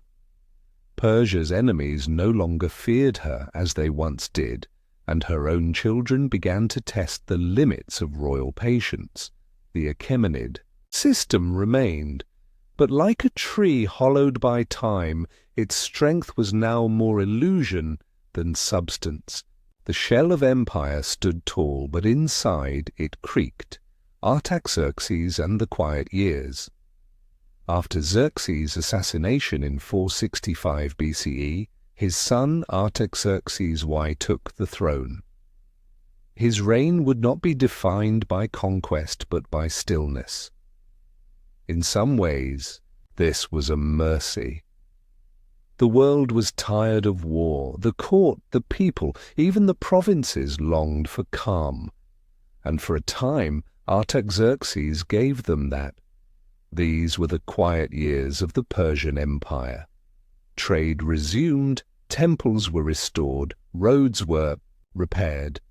The king sat in Susa and ruled with moderation. He settled disputes with gold, not swords. He listened more than he commanded. But beneath the calm, the land was shifting. Old tensions simmered. The wounds from Greece still ached. The memory of retreat had not vanished. It had simply been buried. Artaxerxes avoided large-scale wars, but he could not stop the fractures growing in the foundation. In Bactria, Scythian raids continued. In the west, Athens supported revolts in Persian territory. The Delian League, born from war, turned its gaze eastward. Internally, court politics turned venomous. Eunuchs, generals, and royal relatives played games of influence behind the throne. Assassinations, betrayals, and bribes became tools of survival. The royal court, once the engine of imperial might, now resembled a game board of hidden knives, and yet Artaxerxes held it together, through diplomacy, through patience, through sheer will. He was not a warrior king, but he was a survivor. His reign brought Persia time to heal, time to breathe, but not time enough to truly change. The deeper problems, the growing independence of satraps, the spiritual weariness of empire, the memory of defeat, they remained, and they would return. Memory and mythology. When the last arrows were fired, and the last ship sailed home, what remained was memory. And memory, over time, becomes myth. In Greece, the Persian Wars became more than history. They became legend. Tales of heroism and sacrifice of Leonidas. At Thermopylae, Themistocles at Salamis were passed from father to son, written into the bones of culture. To the Greeks, Persia had been a giant, and they, the few who stood against many. Their victory became their identity. But Persia remembered too, not in statues or plays, but in silence, in whispers among scribes, in sighs passed between temple pillars. The wars were not forgotten, they were internalized. Lessons were learned, even if they were not written down. The limits of force, the costs of arrogance, the danger of reaching too far without understanding the world beyond. These memories shaped both peoples. In Greece, they fed confidence, a sense that empires could be turned back. In Persia, they stirred a quiet reflection, a realization that empires must also look inward, not only outward, and in time these stories would echo forward. Alexander, centuries later, would grow up on Greek tales of Persian defeat. He would cross into Asia not as a stranger but as a boy chasing ghosts. Memory is never passive. It builds, it grows, it shapes. For Greece, the Persian Wars were the beginning of a golden age. For Persia, they marked the start of something else, a long, slow turning of the tide, from expansion to endurance, from fire to ash, from empire to echo. But in that echo, the story was not yet finished. It was only changing. Chapter 10. Culture of the Achaemenids. The Achaemenid Empire was vast, not just in land, but in language. From the edges of the Indus Valley to the highlands of Armenia, from the deserts of Egypt to the valleys of Mesopotamia, the empire was stitched together by a quiet miracle, communication without collapse. This was not a land of one tongue, but many. Aramaic, a language of scribes and merchants, flowed through the empire like a shared breath. Practical, widespread, and surprisingly soft on the ear. Old Persian echoed in royal inscriptions, sharp and ceremonial, carved into cliffs and columns. Elamite was spoken in the south, Median in the heartlands, Babylonian among scholars. Each tongue, like a thread, bound one group to another. Rather than force uniformity, the Achaemenid kings embraced this linguistic mosaic. Edicts were written in multiple scripts. Officials learned more than one language. Translators stood as quiet bridges between regions, their words stitching policy into practice. In the imperial cities, especially in Susa and Persepolis, markets rang with dialects. You could hear the clipped syllables of Lydians, the lilt of Scythian traders, the stately tones of Egyptian priests. yet no single sound dominated. The Persian Empire had learned that control was not imposed by silencing voices, but by listening to all of them. This acceptance was not accidental. It was rooted in Zoroastrian ideas of order and harmony, that every person, every people, had a place in the cosmic balance. By allowing languages to coexist, the empire created a cultural terrain where identity could flourish without threatening the whole. The result was not chaos, but unity, a unity spoken in many voices, but heard as one. The art of kingship. To rule an empire that spanned 3 continents, the king had to be more than a ruler. He had to be a presence. And so the Achaemenid kings were not content to be remembered in whispers. They carved their authority into the bones of the earth. Nowhere is this clearer than at Persepolis, a city not of mortar and brick, but of vision and stone. Its terraces rise like a stage set for gods. Stairs unfurl in slow, deliberate symmetry. Columns reach skyward like bundled spears. Walls bloom with reliefs. Scenes of tribute-bearers, soldiers, animals, and courtiers, all frozen in elegant procession. Here, the king is not a man. He is an idea. Darius the Great stands serenely in the stone, balanced between Ahura Mazda above and the world below. He holds a staff, not of war, but of justice. His robe flows like water. Around him, the peoples of the empire bring gifts, gold from Lydia, ivory from Kush, textiles from India. They do not bow in fear, but in respect. The inscriptions echo this balance. In cuneiform, in 3 languages, the king tells his story, capable not only of conquest, but of stewardship. He was chosen by Ahura Mazda to maintain order, truth, and law. He is not divine, but divinely appointed, a shepherd, not a tyrant. This art of kingship was not mere decoration, it was political. In a realm where many peoples served one crown, the king's image served as common ground. It said, "You belong to something vast, ordered, and sacred. Even if you never saw him in person, the king watched over you through sculpture, inscription, and symbol, and it was everywhere. From coins stamped with royal visages to palace doors in far-off provinces, the image of the king was a thread that tied Susa to Sardis, Bactria to Babylon. The royal road. Stretching like a sinew across the empire's spine, the royal road was not just a highway, it was a heartbeat. It began in the ancient city of Sardis near the Aegean Sea and ran eastward for over 1,600 miles until it reached Susa, one of Persia's capitals. This road, cleared and maintained with care, stitched the empire together. Along its length were rest stations, guard posts, and waypoints where fresh horses and food could be found. Royal couriers could travel the full distance in about 7 days, a feat that astonished the Greeks, who marveled at Persian speed and order. But the road was not only for kings and messengers. It carried more than scrolls and commands. It carried trade, spices, silk, gems, and grain.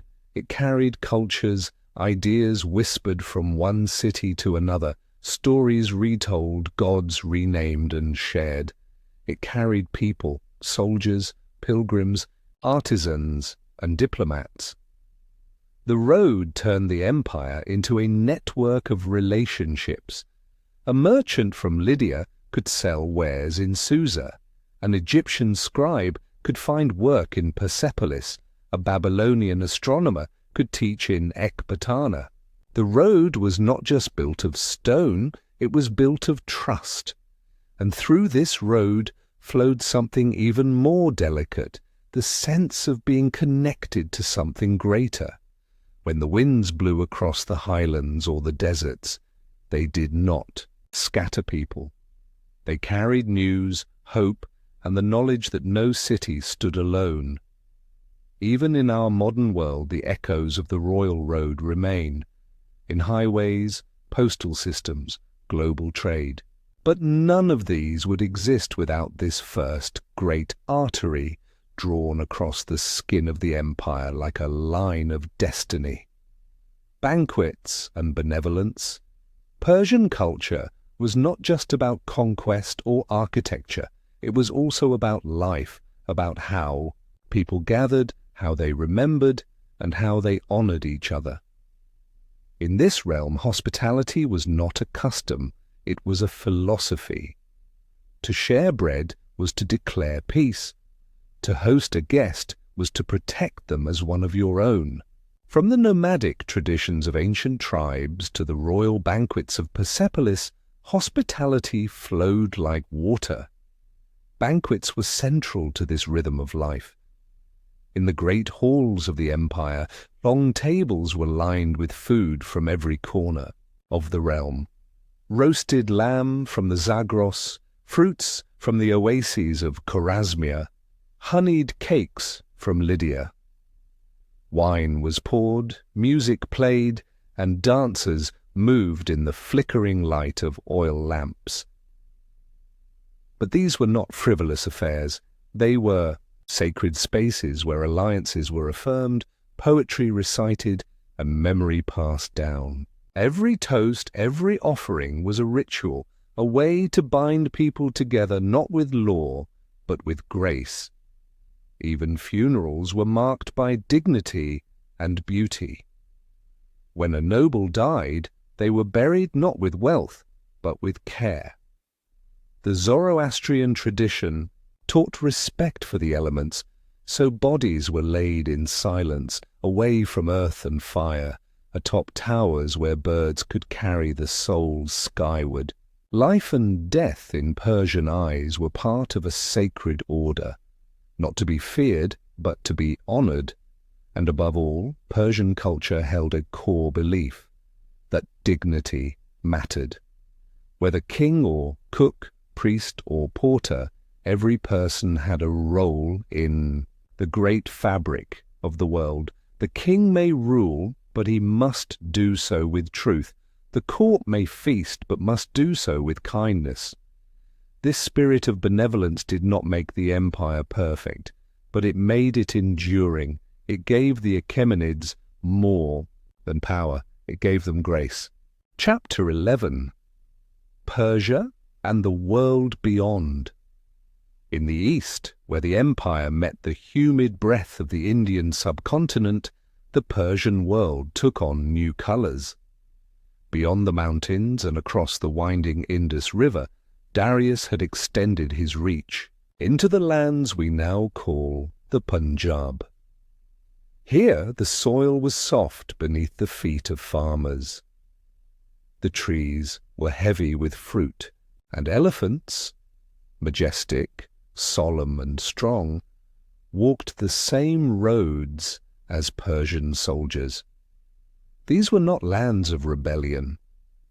They were lands of wisdom. Indian scholars spoke of cycles of life and death, of karma, of unseen forces that shaped all things.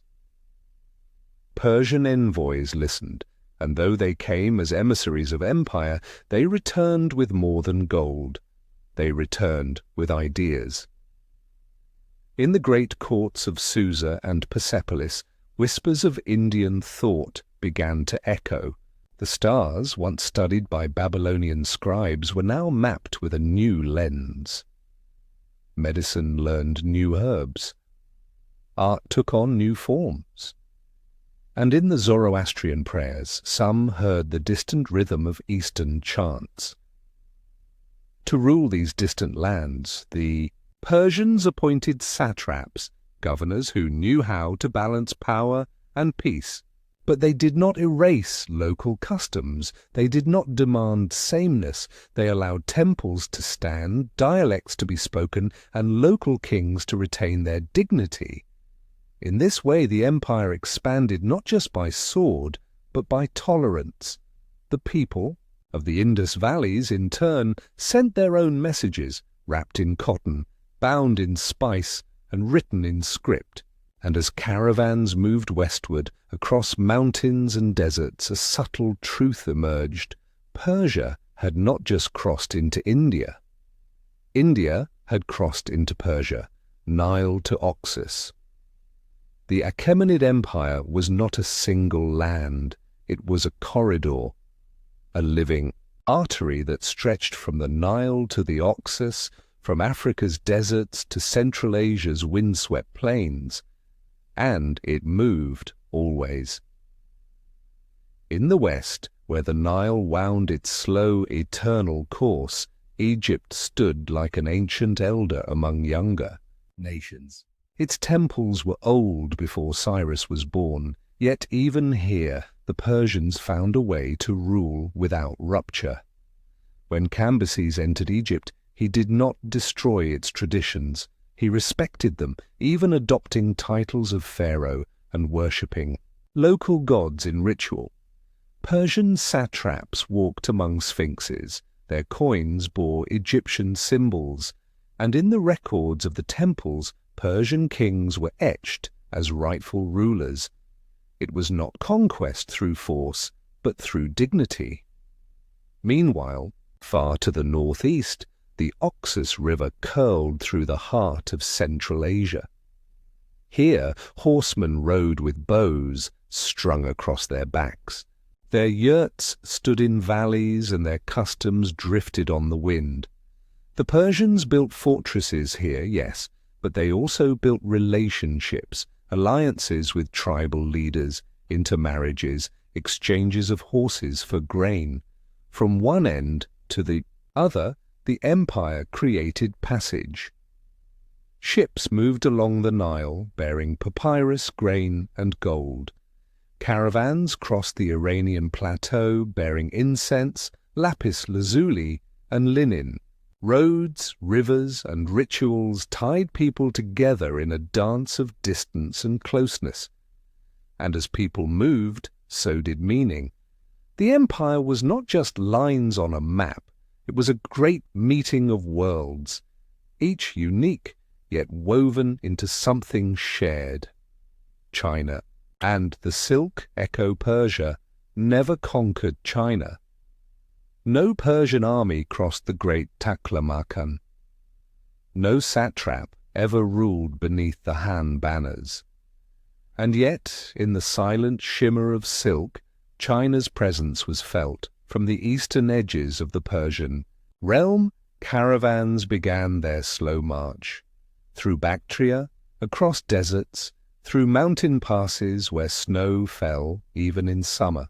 At every stop, the fabrics from the east were traded like sacred things, soft, strong, shimmering with the light of distant suns. Silk was more than a fabric. It was a message that another great power stood beyond the hills, that beyond. Persia's gaze was another world just as ordered, just as old, and Persia listened. In the marketplaces of Susa, bolts of silk were traded for silver and spice. In Persepolis, queens and nobles wore garments woven from threads that had travelled thousands of miles. The fabric whispered of bamboo forests, jade mountains, and rivers, unknown to the West, but silk was not the only thing that travelled. Ideas did too. Buddhist thoughts began their slow ripple westward. Techniques in metalwork and pottery, the shapes of coins, the gestures of etiquette, all these moved with the caravans. Persia did not block these flows. It welcomed them. The empire stood not as a wall, but as a bridge, where east and west could see each other without fear. Though the Silk Road, as we name it, would bloom later, Its earliest roots dug deep into Persian soil, and the echoes of that distant China, in silk, in story, in spirit, left a gentle mark on the empire like a whisper that never quite faded. Barbaroi and the borders. To the Greeks, the Persian Empire was many things, powerful, strange, immense, but more than anything it was a mystery. They called its people Barbaroi, not out of cruelty, but out of ignorance. To Greek ears, Persian speech was unfamiliar, their customs too different to understand. And yet fascination remained. Greek mercenaries served in Persian armies, Greek physicians treated Persian nobles, Greek traders crossed the Aegean, bearing olive oil, wine, and curiosity. The borders between the two worlds were not fixed lines. They were membranes, porous, shifting, alive. Along the coasts of Asia Minor, diplomacy bloomed like wildflowers. Treaties were signed, tributes paid, embassies sent, and with them came letters, gifts, and quiet understandings. Persian kings, wise in the ways of complexity, knew when to fight and when to forgive. They accepted tribute from some cities, offered protection to others, and punished only when provoked. Their goal was not chaos. It was control through respect. But not all were willing. Some resisted, fiercely. Scythians in the north, proud and wild, fought not for conquest but for freedom. Arabs in the south wandered with the wind, defying. Borders altogether. The Persian response was rarely blunt. Sometimes they built fortresses. Other times they offered gold, and always they watched. At the edge of empire, the Persian gaze never blinked. It saw friends and foes alike, not as problems, but as part of the dance. The empire did not demand sameness, it demanded stability, and at its edge, where cultures collided, it found both danger and opportunity. Chapter 12. The Fall of the Achaemenids. By the 4th century BCE, the once mighty Achaemenid Empire had begun to show signs of wear. The dynasty that had stretched from the Aegean Sea to the Indus Valley, an empire of grand cities and golden palaces, was no longer lit by the fire of its founders. Where Cyrus had once led with vision and Darius had ruled with precision, now came kings who whispered rather than roared. The later Achaemenid rulers were burdened not by the weight of expansion, but by the inertia of inherited power. They did not build, they maintained, and sometimes they barely did that. The court at Persepolis grew insular and decadent. The king was still called the King of Kings, but in truth his words travelled more slowly than before, drowned in layers of advisers, eunuchs, and schemers who fed on royal indecision. Darius III, the final king of the dynasty, was not without courage, but he inherited a crumbling throne. The empire's borders were too vast to hold, its satraps too independent, and its armies no longer united by belief. Loyalty had turned into formality, faith into habit. What had once been the lifeblood of an empire had slowed to a crawl. Behind the marble walls of Susa and Persepolis, whispers travelled faster than decrees. Plots coiled like serpents through corridors of silk and stone. Generals eyed each other not as comrades but as rivals. Governors grew rich off tax farms while cities went hungry. And while the empire looked powerful from the outside, its roots were beginning to rot. The strength of an empire is not only in its gold or its armies, it is in its purpose. And by the time Alexander looked east, Persia had already forgotten what it was reaching for. Egypt rises. Again, among the empire's many satrapies, Egypt had always been restless. Its gods were older than Persian kings, its culture deeper than foreign rule could reshape. Though conquered by Cambyses II nearly 2 centuries earlier, Egypt never fully submitted. The Nile remembered its own glory. In the decades following Persia's golden age, Egypt became a wound that would not heal. Rebellion sparked in the cities along the river, where priests still chanted to Ra and scribes still wrote in hieroglyphs. Local leaders claimed ancient titles, pharaohs once more, and raised armies from temple wealth. To them, the Persian king was not divine, but distant, not a ruler, but an occupier.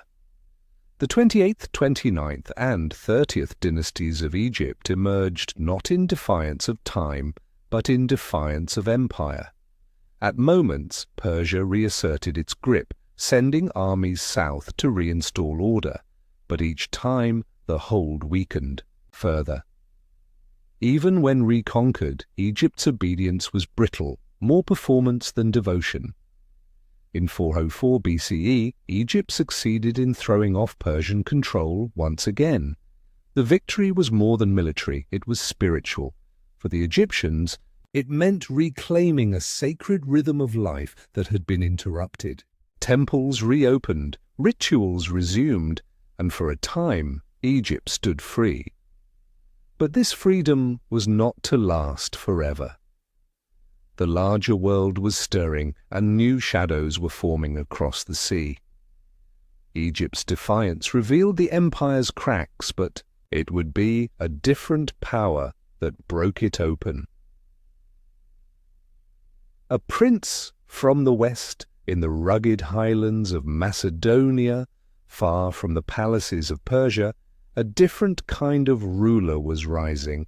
Alexander, son of Philip II and tutored by Aristotle himself, grew up on stories of Homer's heroes and the glory of Greece.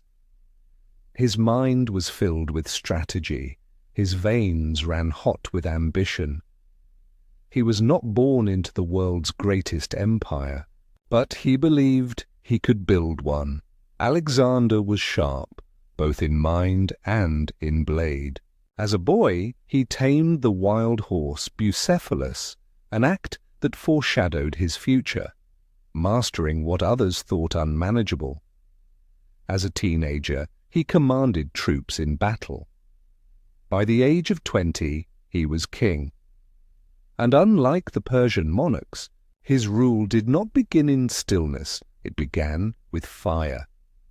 The teachings of Aristotle gave him a taste for knowledge, but his heart hungered for conquest.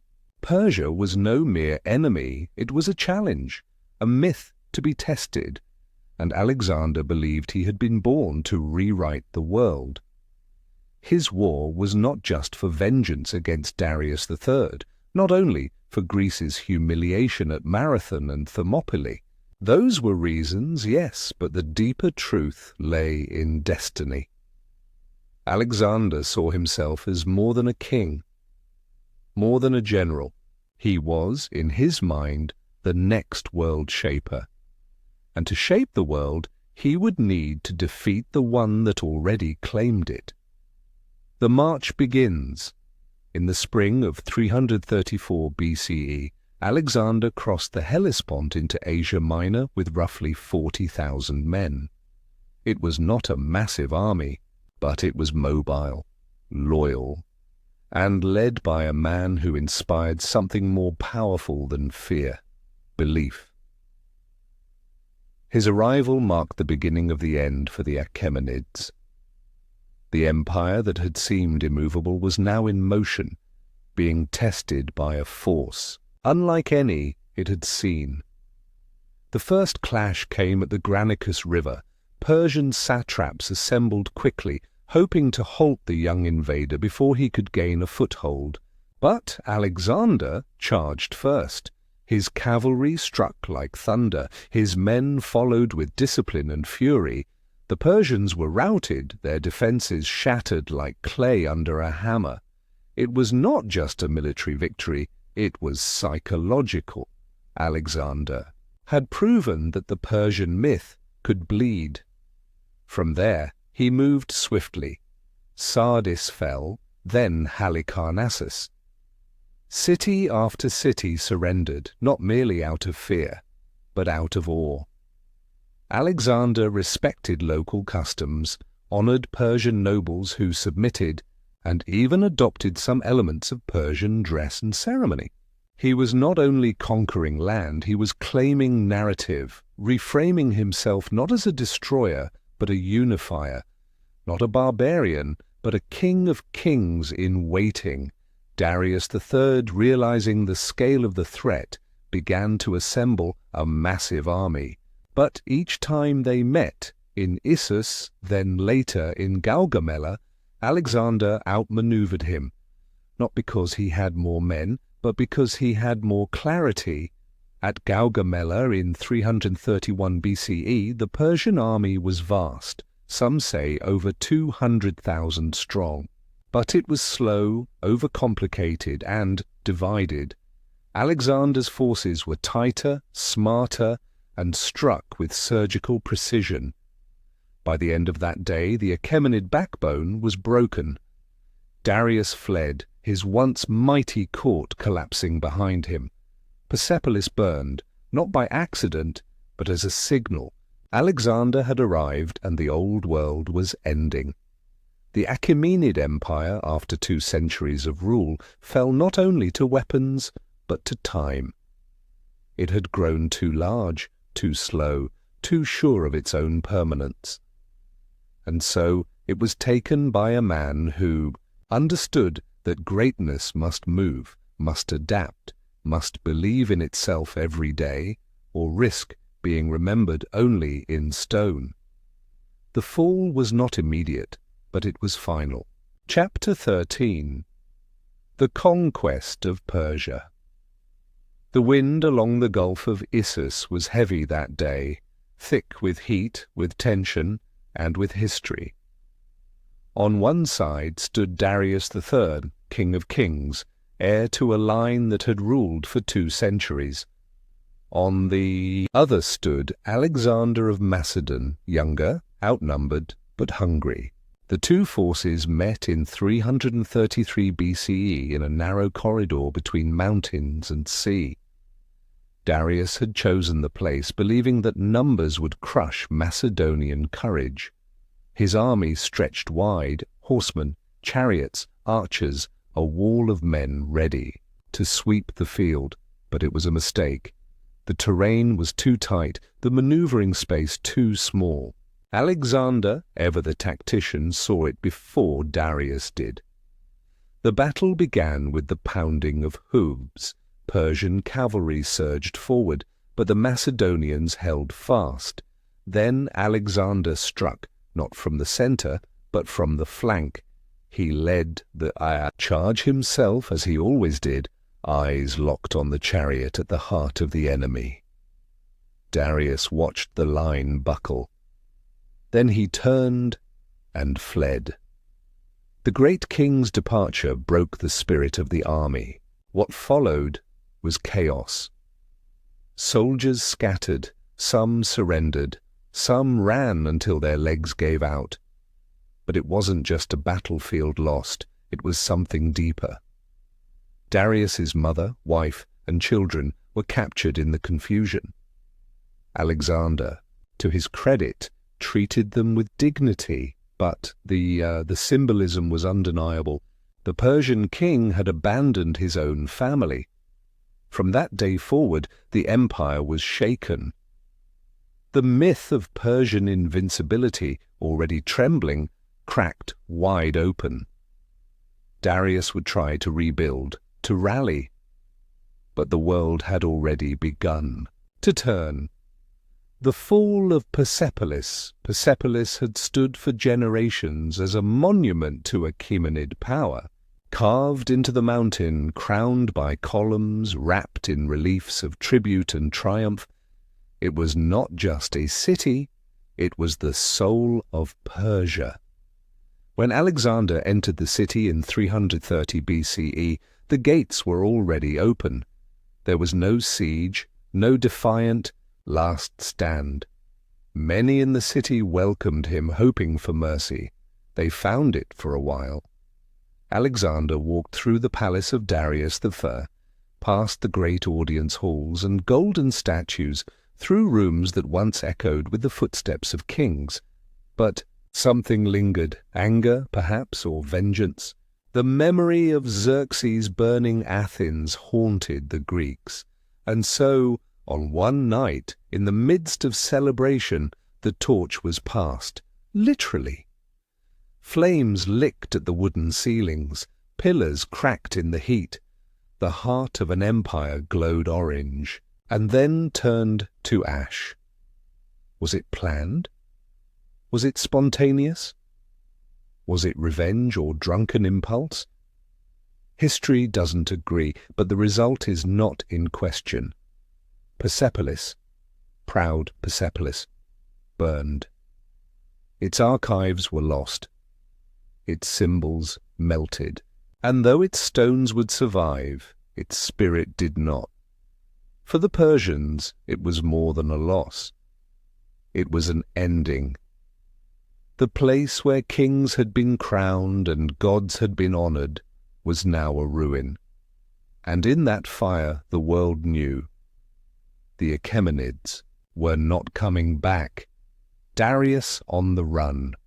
With Persepolis gone and Alexander in pursuit, Darius became a shadow of what he had once been. No longer a king with an empire, now just a man with a fading title and fewer allies. He fled eastward, toward Ecbatana, then farther still, hoping to gather support to turn the tide. He sent messages, pleaded for loyalty, promised rewards, but each day his influence waned, and those who once bowed before him began to question what loyalty was worth. Among those closest to him was Bessus, a noble from Bactria. At first, Bessus followed, then he hesitated, and finally he betrayed. In the bleak hills of Central Asia, the final act came. Darius was seized by his own men, bound, beaten, abandoned.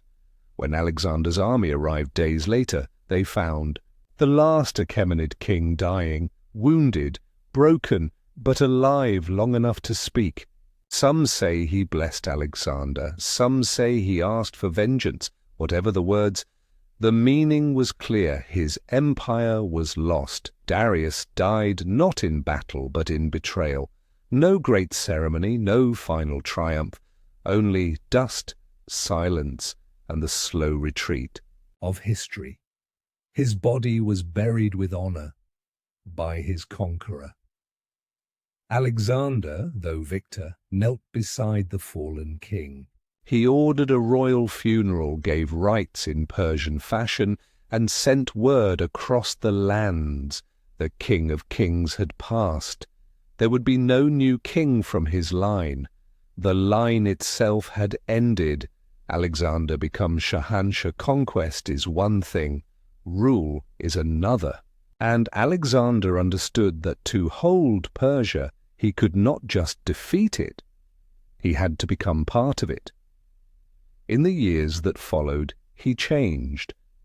Not in name, but in gesture, in garment, in presence. He began to wear Persian robes, sat on Persian thrones, adopted the customs of court. Some of his Greek companions bristled at this, calling it betrayal. But Alexander saw further. He did not want to erase Persia.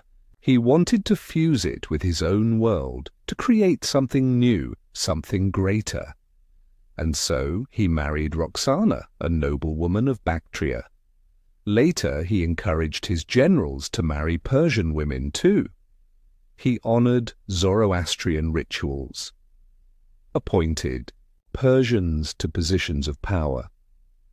Even the title he took, Shahanshah, King of Kings, was not Greek. It was Persian, and it carried meaning. For the people of the empire, this was not a foreign conqueror. It was a strange blend, a Greek prince walking in the footsteps of Cyrus. Not all accepted him. Not all welcomed the change. But many did.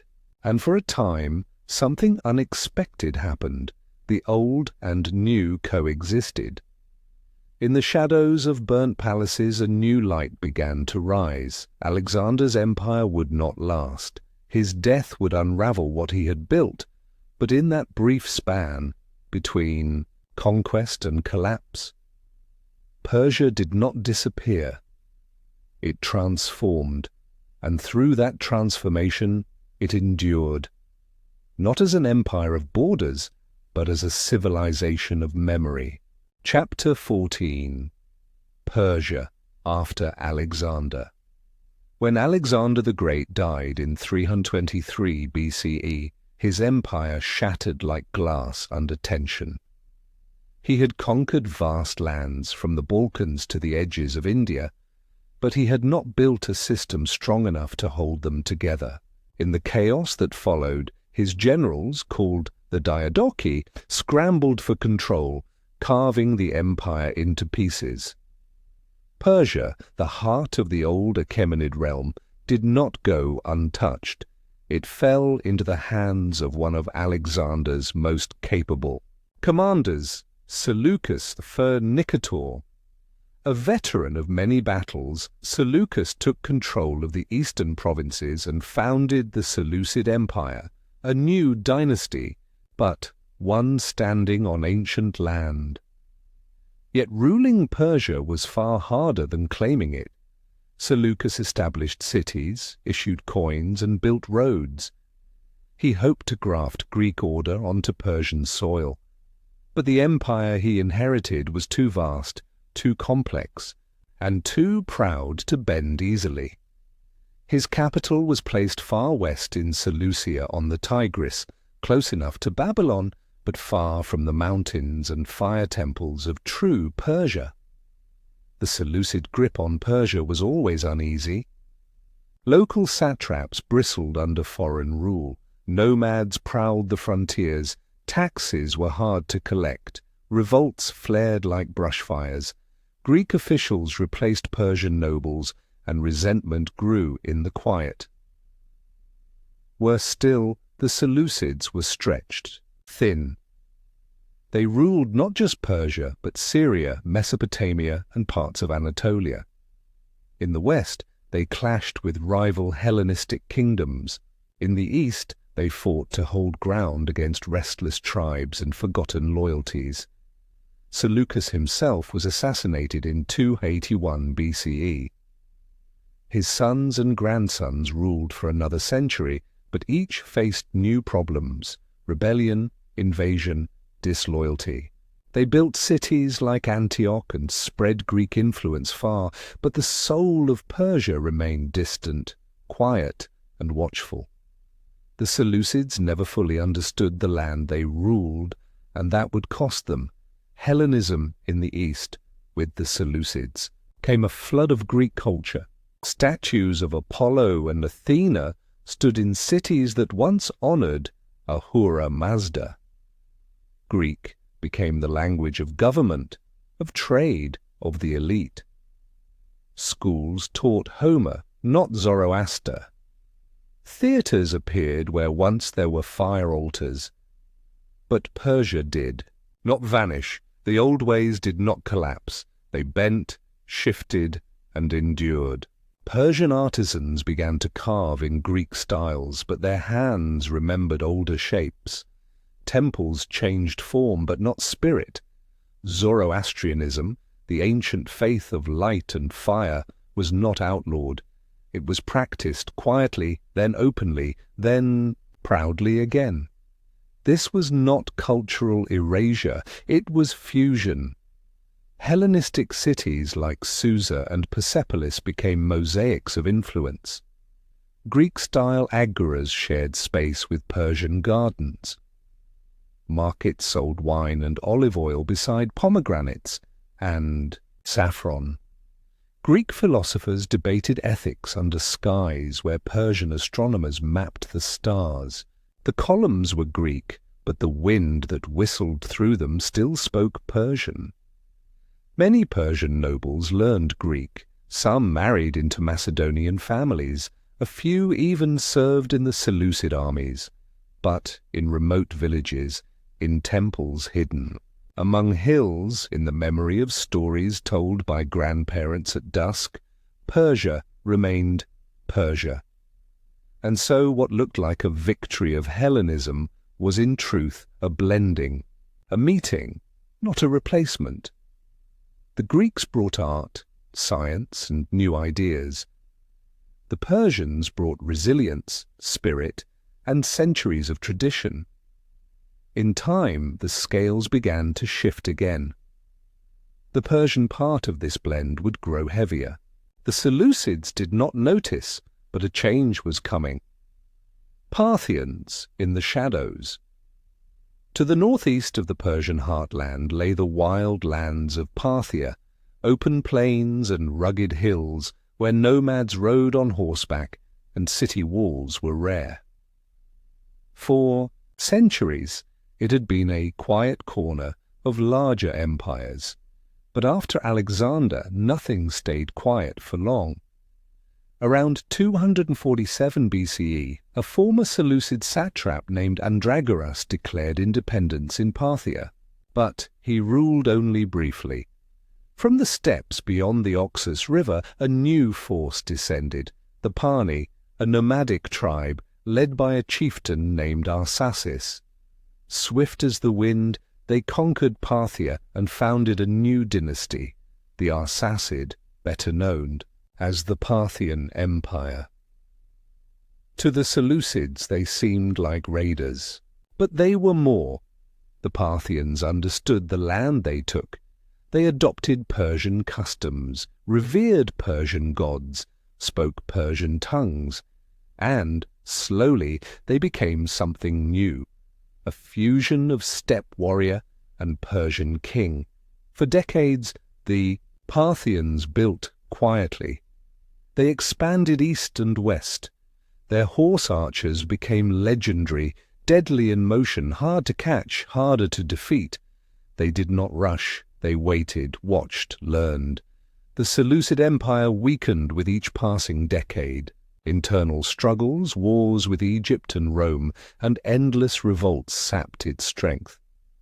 In the east, satrapies slipped away like sand through fingers. And into that growing silence, the Parthians moved. By the late 2nd century BCE, they had taken most of Persia. The Seleucids, once masters of the East, had shrunk to a shadow of their former glory. The Parthians now ruled the lands once held by Darius and Cyrus. Their kings wore diadems. Their coins bore Zoroastrian symbols. Their courts echoed with Persian words. A new chapter had begun. The seeds of return empires fall. But cultures endure, even in the centuries of foreign rule, first Greek, then Parthian. The heart of Persia never stopped beating. In mountain villages, Zoroastrian priests kept the sacred fires alive. In stories passed from father to son, from mother to daughter, the names of ancient kings were whispered like prayers: Cyrus, Darius, Xerxes, not forgotten, only sleeping. In the fire temples, rituals continued. In the gardens of nobles, Persian poetry began to bloom again. Architecture slowly shifted, Greek forms softened, Parthian styles mixed in, and Persian elegance returned. The spirit of the old empire moved quietly through the lives of its people. And while the Parthians ruled in Persian lands, they were not Persians by origin. They honored the culture, yes, but the longing for something deeper remained, a desire for a return, not just of land, but of identity. That desire grew, and it waited. It waited through wars and treaties, through Roman invasions and border skirmishes, through dynastic feuds and changing kings. It waited until the time was right, and then, in the 3rd century CE, it returned. From the province of Fars, homeland of the ancient Achaemenids, rose a new leader, Ardashir, a Persian noble, a believer in the old ways, a man who looked not to Macedonia, nor to Parthia, but to Persepolis. He challenged the Parthians, fought them, defeated them, and in 224 CE he declared a new empire, the Sasanian Empire, not a copy of Greece, not a shadow of the steppes, but a rebirth of Persia. The seeds had taken root. Persia had returned, not in the same shape, not with the same crown, but with the same soul. And in that quiet triumph, the fires that had once flickered were now burning again. Chapter 15. The Parthian Revival. They came from the northeast, where grasslands rolled endlessly, and dust followed every hoof. The Parthians were not born in cities of stone or under vaulted ceilings. They were children of wind and earth, raised, on horseback, taught to shoot while riding before they could walk far on foot. Their kingdom did not begin with parchment or crown. It began with speed. Unlike the kings before them, the Parthians were not temple builders or road architects. They didn't leave behind great cities at first, nor inscribe tablets to proclaim their laws. Their legacy was carved in movement. They were archers on horseback, raiders at dawn, masters of retreating just far enough before the next arrow flew from the saddle. Their homeland, Parthava, the old satrapy under Achaemenid rule, was remote, cradled between mountains and deserts, a place of fierce independence. From here, under their first leader, Arsaces, they seized opportunity in the vacuum left by the Seleucids.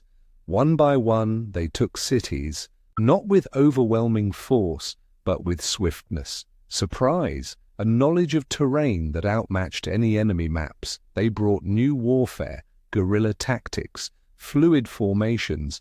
Instead of castles, they relied on space. Instead of sieges, they sowed confusion. Their most iconic maneuver, the Parthian shot, was both clever and poetic. As a horseman pretended to flee, he would turn backward in the saddle and fire a final deadly arrow at the pursuing enemy. It was not just strategy, it was metaphor. The Parthians fought like the wind, seen, felt, then gone. To the settled empires, they were a problem to be solved. But the Parthians were not waiting to be understood. They were building something else, something between old Persia and something new. A revival, a motion, a fire hidden beneath ash. Rome meets the East. The West had always been curious about the East, first in trade, then in ambition, and no empire embodied ambition like Rome. By the 1st century BCE, the Roman Republic had expanded across Italy into Gaul, Spain, and Greece. But still, they hungered for more. To the east lay riches, spices, silks, and a challenge. The Parthians were different. They did not fear Rome. They did not flatter it. They watched from afar, unshaken. Then came Marcus Licinius Crassus, a member of the first triumvirate with Caesar and Pompey. Crassus was fabulously wealthy, powerful, and dangerously arrogant. In 53 BCE, he marched eastward with dreams of conquest. He wanted what Alexander had taken, glory in the sands. But Alexander had listened to the terrain. Crassus did not. He crossed into Mesopotamia with 7 legions, over 30,000 men. He thought the Parthians would run. They didn't. Instead, they circled. At Carrhae, near the edges of the Syrian desert, the Parthians struck. They brought perhaps only 10,000 men, but each one was mounted, mobile, precise. Clouds of arrows blackened the sky. The Roman heavy infantry, trained for tight formations, found themselves encircled and suffocating in dust and confusion. They could not reach the enemy. They could not flee. Crassus tried to negotiate, but in the chaos he was betrayed, captured, killed. Some say molten gold was poured into his mouth, mocking his greed. The Roman army was shattered. 20,000 lay dead. Another 10,000 were captured. Their standards, the golden eagles, were lost to the east. It was not just a military loss, it was a message.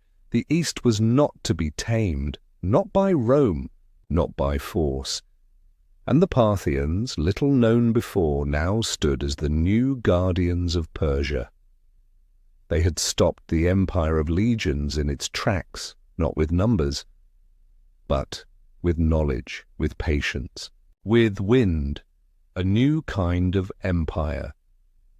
What the Parthians built was not an empire in the old sense. It was not carved in marble or ruled by decree from a central palace.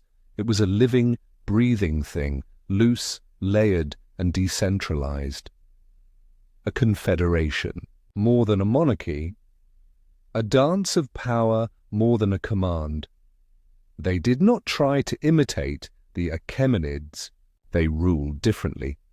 The Parthian kings from the Arsacid dynasty were not absolute in the way Darius or Xerxes had been. Power was shared.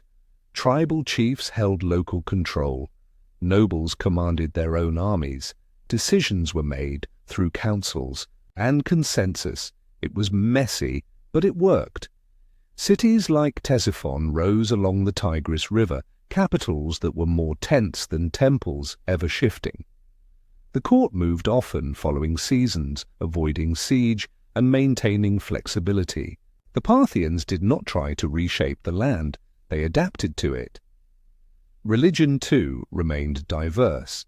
Zoroastrian fire temples coexisted with Greek shrines and local beliefs. There was no effort to impose uniformity. The Parthians ruled by tolerance, not doctrine. They allowed the pieces to stay separate, trusting in loyalty more than law, and yet, through this loose rule, they kept the peace across vast distances. Trade flowed. Caravans travelled safely from China to the Mediterranean. The Silk Road blossomed under their watch. Diplomats passed freely. Messages moved with speed. Their coins bore both Greek and Persian symbols. Their language was a blend. Their art combined Eastern elegance with Western form. They were bridges, not barriers. It was not empire as iron. It was empire as wind and silk, flexible, quiet, enduring. Between eagles and lions, geography had chosen Parthia's fate. It lay between two giants, Rome in the west, and later Han China in the east. But it was Rome that cast the longest shadow. For centuries, the two powers glared across the Euphrates River, their borders shifting like tides. Parthia became the buffer, the battleground, the unknown. To the Romans, the Parthians were exotic, dangerous, and frustratingly uncrushable. Every few decades, a new Roman general would try to conquer the east. Sometimes they gained land, sometimes they lost it, but never did they hold it for long. Parthian resistance was not built on fortresses, it was built on endurance. They didn't always win battles, but they refused to lose the war. Their strength was not in conquering new lands, but in not being conquered, in surviving. To the east, Parthia was equally mysterious. The Chinese knew them as Angzi. They traded silk for horses, jade for saffron. Envoys crossed mountains, gifts were exchanged, stories passed along the Silk Road. But what was Parthia, really? To the outside world it remained elusive. Its cities didn't match the scale of Rome's, its kings did not speak often, its armies vanished as quickly as they appeared. It was a lion, not of roars, but of quiet strength. For 500 years the Parthians held their ground. They fought off Rome. They protected the legacy of Persia. They built not monuments, but memory. And in that memory something ancient stirred, something older than Achaemenids, something deeper than Hellenism, a fire that had never gone out, a fire waiting to rise again. Chapter 16. The Glory of the Sassanids. In the quiet lands of Fars, where ancient ruins lay half buried beneath centuries of dust, a new fire began to glow. It was not sudden, it did not roar, but like a coal stirred in the ashes of a long-dead hearth, it spread warmth before it gave light. That flame was Ardashir. Born in a time when the Parthian Empire still lingered, hollow, divided, yet officially whole, Ardashir was no mere warlord. He was a man with a vision, a memory. In his blood he claimed the lineage of Darius the Great. In his heart he carried the echo of Persepolis, and with sword and strategy he began to rebuild not only a kingdom, but an identity. The Parthian had ruled loosely like shifting winds. Their empire was flexible, fluid, but also fractured. Ardashir brought something different: solidity, structure, fire. In the year 224 CE, after a fierce campaign against the last Parthian king, Ardashir emerged as the new master of Persia. He did not simply declare a new rule, he declared a rebirth. The Achaemenid spirit, buried beneath centuries of foreign kings and scattered satraps, was being called back to life. Temples were restored, roads were repaired, a capital was built anew at Ctesiphon, near the Tigris, where the Sassanid court would rise in grandeur.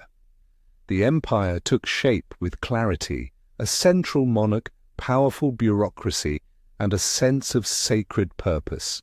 To those who watched from afar, it was a surprise. Persia, they thought, had been spent, forgotten. But empires, like seasons, return, and Ardashir's rise marked not only the fall of Parthia, but the beginning of Persia's final, fiery age. The Sassanids had come. State and faith unite. For the Sassanids, rule was not just about power, it was about purpose.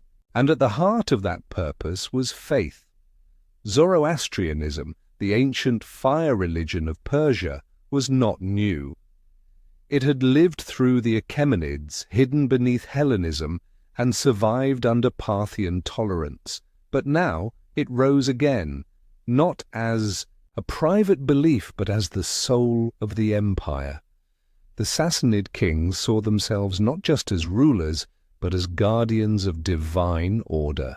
In Zoroastrian thought, the world was a battleground between light and darkness, truth and deceit. The king, Shahanshah, was chosen to uphold the light. He did not simply wear a crown, he bore a sacred duty. Fire temples glowed across the land. Eternal flames tended day and night became symbols of purity and strength.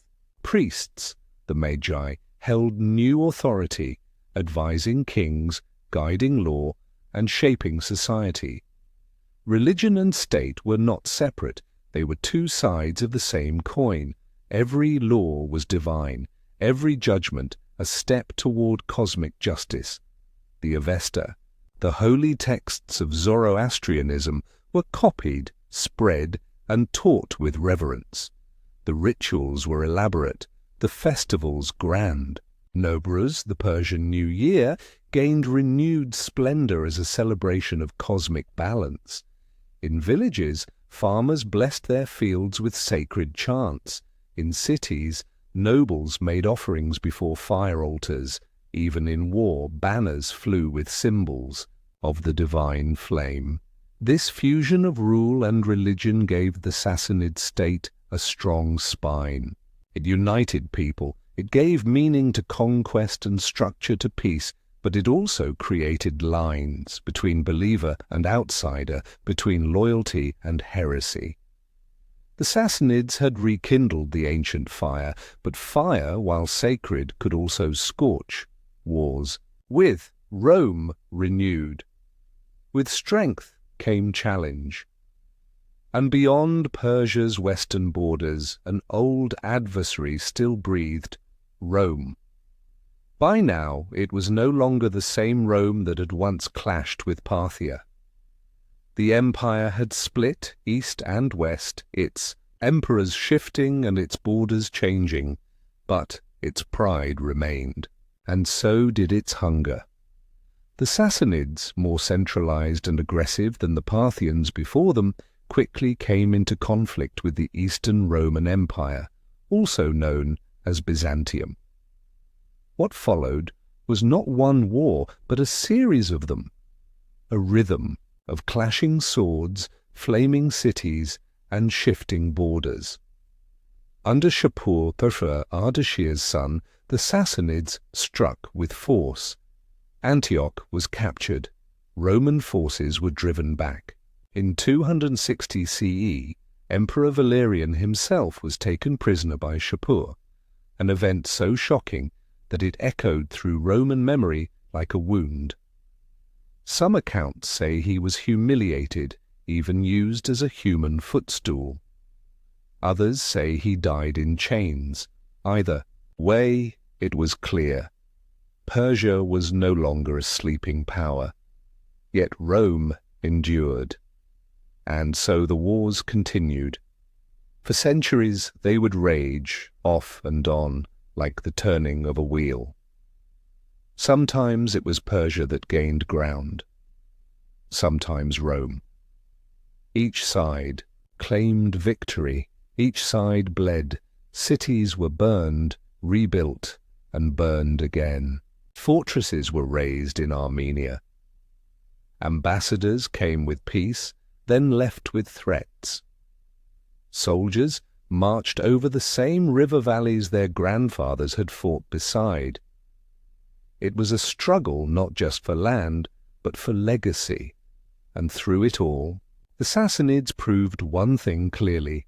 Persia had returned to history's center stage, not as a relic, but as a rival.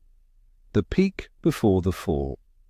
As centuries passed, the Sassanid Empire reached its height under Khosrow Barfa, called Anushirvan, the immortal soul. His reign, beginning in 531 CE, was marked not by endless war, but by flourishing peace. Khosrow was a builder, a thinker, a reformer. He reorganized the tax system, strengthened the army, and centralized the administration. Justice was a cornerstone of his rule. His courts became famous for fairness. Even enemies respected him. But what truly marked his time was culture. Science, philosophy, and medicine thrived. Persian scholars translated Greek and Indian works. Centers of learning in Gundashapur attracted minds from across the world. Here, doctors studied anatomy. Mathematicians explored numbers, philosophers debated ethics and fate. Art, too, bloomed. Silver plates, finely etched, depicted royal hunts and courtly scenes. Tapestries told stories of kings and gods. Music filled royal halls. Literature found new voice. The Shahnameh, the great book of kings, though finalized later, drew deeply from the legends preserved under Khosrow's rule.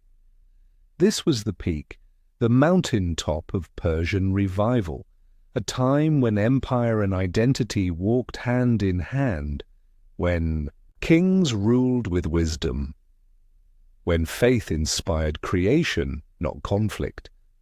But peaks are not plateaus, and no mountain stands forever. Not long after Khosrow, storms began to gather. Internal power struggles, tax burdens, border tensions. And then, from the deserts of Arabia, a new force arose. The world was changing again. But for a moment, Persia stood radiant, like fire on polished metal, bright, clear, and whole. Chapter 17, The End and the Echo. The year was 633 CE. From the windswept deserts of the Arabian Peninsula, a new force began to move. It did not march with the splendor of ancient empires or boast the weight of established dynasties. It carried no golden banners or royal bloodlines, but it carried belief. Burning, simple, and absolute. This force was Islam, and it would change the world. The Sassanid Empire, once mighty and proud, had already begun to crack. Centuries of war with Rome, now Byzantium, had drained its coffers and broken its rhythm. Khosrow too had brought it glory, but also burden. His successors fell quickly, one after another, like leaves in a storm. Civil war followed. Nobles turned on one another. Generals betrayed their kings. The throne of Persia became a place of shadows. And then, into this trembling silence, came the armies of the Rashidun Caliphate. At first, the Persians did not take them seriously. A tribal people riding under black banners, speaking of one God, and carrying no royal seal. But they underestimated the fire of unity, the power of a message that spoke to the soul. These were not mercenaries or conscripts, they were believers, and they moved like a wave that knew no retreat. The battles came quickly.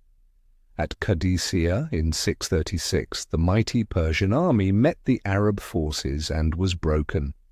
The famed elephant corps, once a terror of the battlefield, faltered in the desert heat. Rusted armor clashed with faith-fueled determination. By the end, the Persians were in retreat. Ctesiphon, the grand capital with its vaulted halls and golden thrones, fell without. A final stand. The treasures of centuries were left behind. The Takhasra, once the largest brick arch in the world, looked down upon emptiness. Then came Nahavand in 642, the so-called victory of victories for the Arabs. It was the final blow. What remained of the Sassanid resistance scattered into the mountains. Yazdegerd III, the last emperor, fled eastward. From city to city he sought refuge, but the empire he inherited was gone. In 651 CE he was killed, a knife, a betrayal, an end. With him 1,000 years of Persian monarchy came to a close. From the days of Cyrus the Great to the firelit courts of the Sassanids, the age of kings had ended, not in a great final battle, but in a lonely death. Yet Persia did not vanish. Empires may fall, but the land remembers fire and crescent. The sacred flame once danced high in the temples of Persia. Zoroastrianism had long been the spiritual heart of the empire. It saw the world not as static, but as a battlefield of truth and lie, light and dark, where every action tipped the balance. When the Arab armies came, the flames did not go out all at once. They flickered, then dimmed, then faded. Islam brought a new language, a new script, and a new rhythm of daily prayer.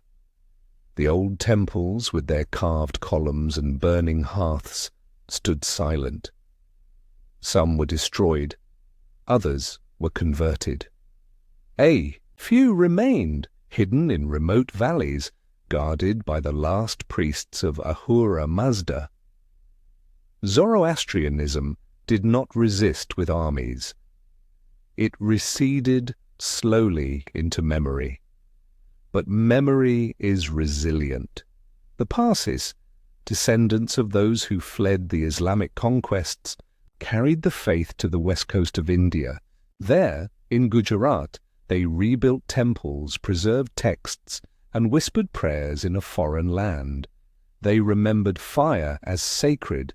They taught their children the hymns of the Avesta. They endured.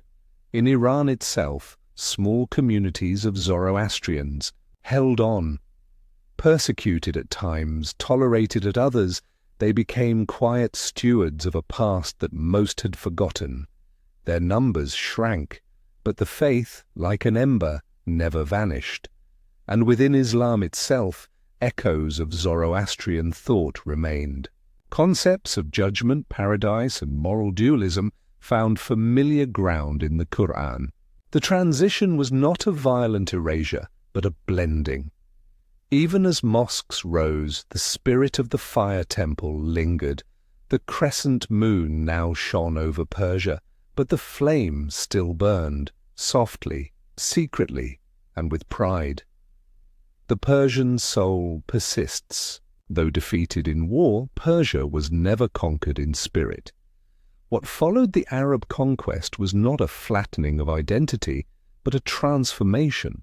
The new Islamic world was vast, stretching from Spain to India, and Persia became not a subject, but a contributor, a leader, a heartland. The Abbasid Caliphate, which rose after the Umayyads, moved its capital to Baghdad, a city built by Persian architects, run by Persian administrators, and enriched by Persian scholars. The court was Arab, but the culture was Persian. The Arabic language became the tongue of religion. But Persian returned as the language of beauty. Poetry flourished. Ferdowsi, with his 30-year labour of love, penned the Shahnameh, the epic of kings. It was not a history book, but a soul song. In it, he resurrected the heroes of old, Rostam, Sohrab, Jamshid. Through his verses, Persia remembered. Science thrived too. Persian minds like Al-Razi in medicine, Al-Farabi in philosophy, and Omar Khayyam in mathematics lit the world with knowledge. They studied the stars, charted diseases, and wrote treatises still marvelled at today. Architecture bore Persian elegance.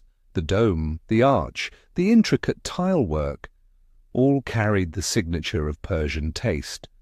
Mosques in Samarkand, gardens. In Shiraz, caravanserais across the Silk Road, these were Persia's gifts to Islam.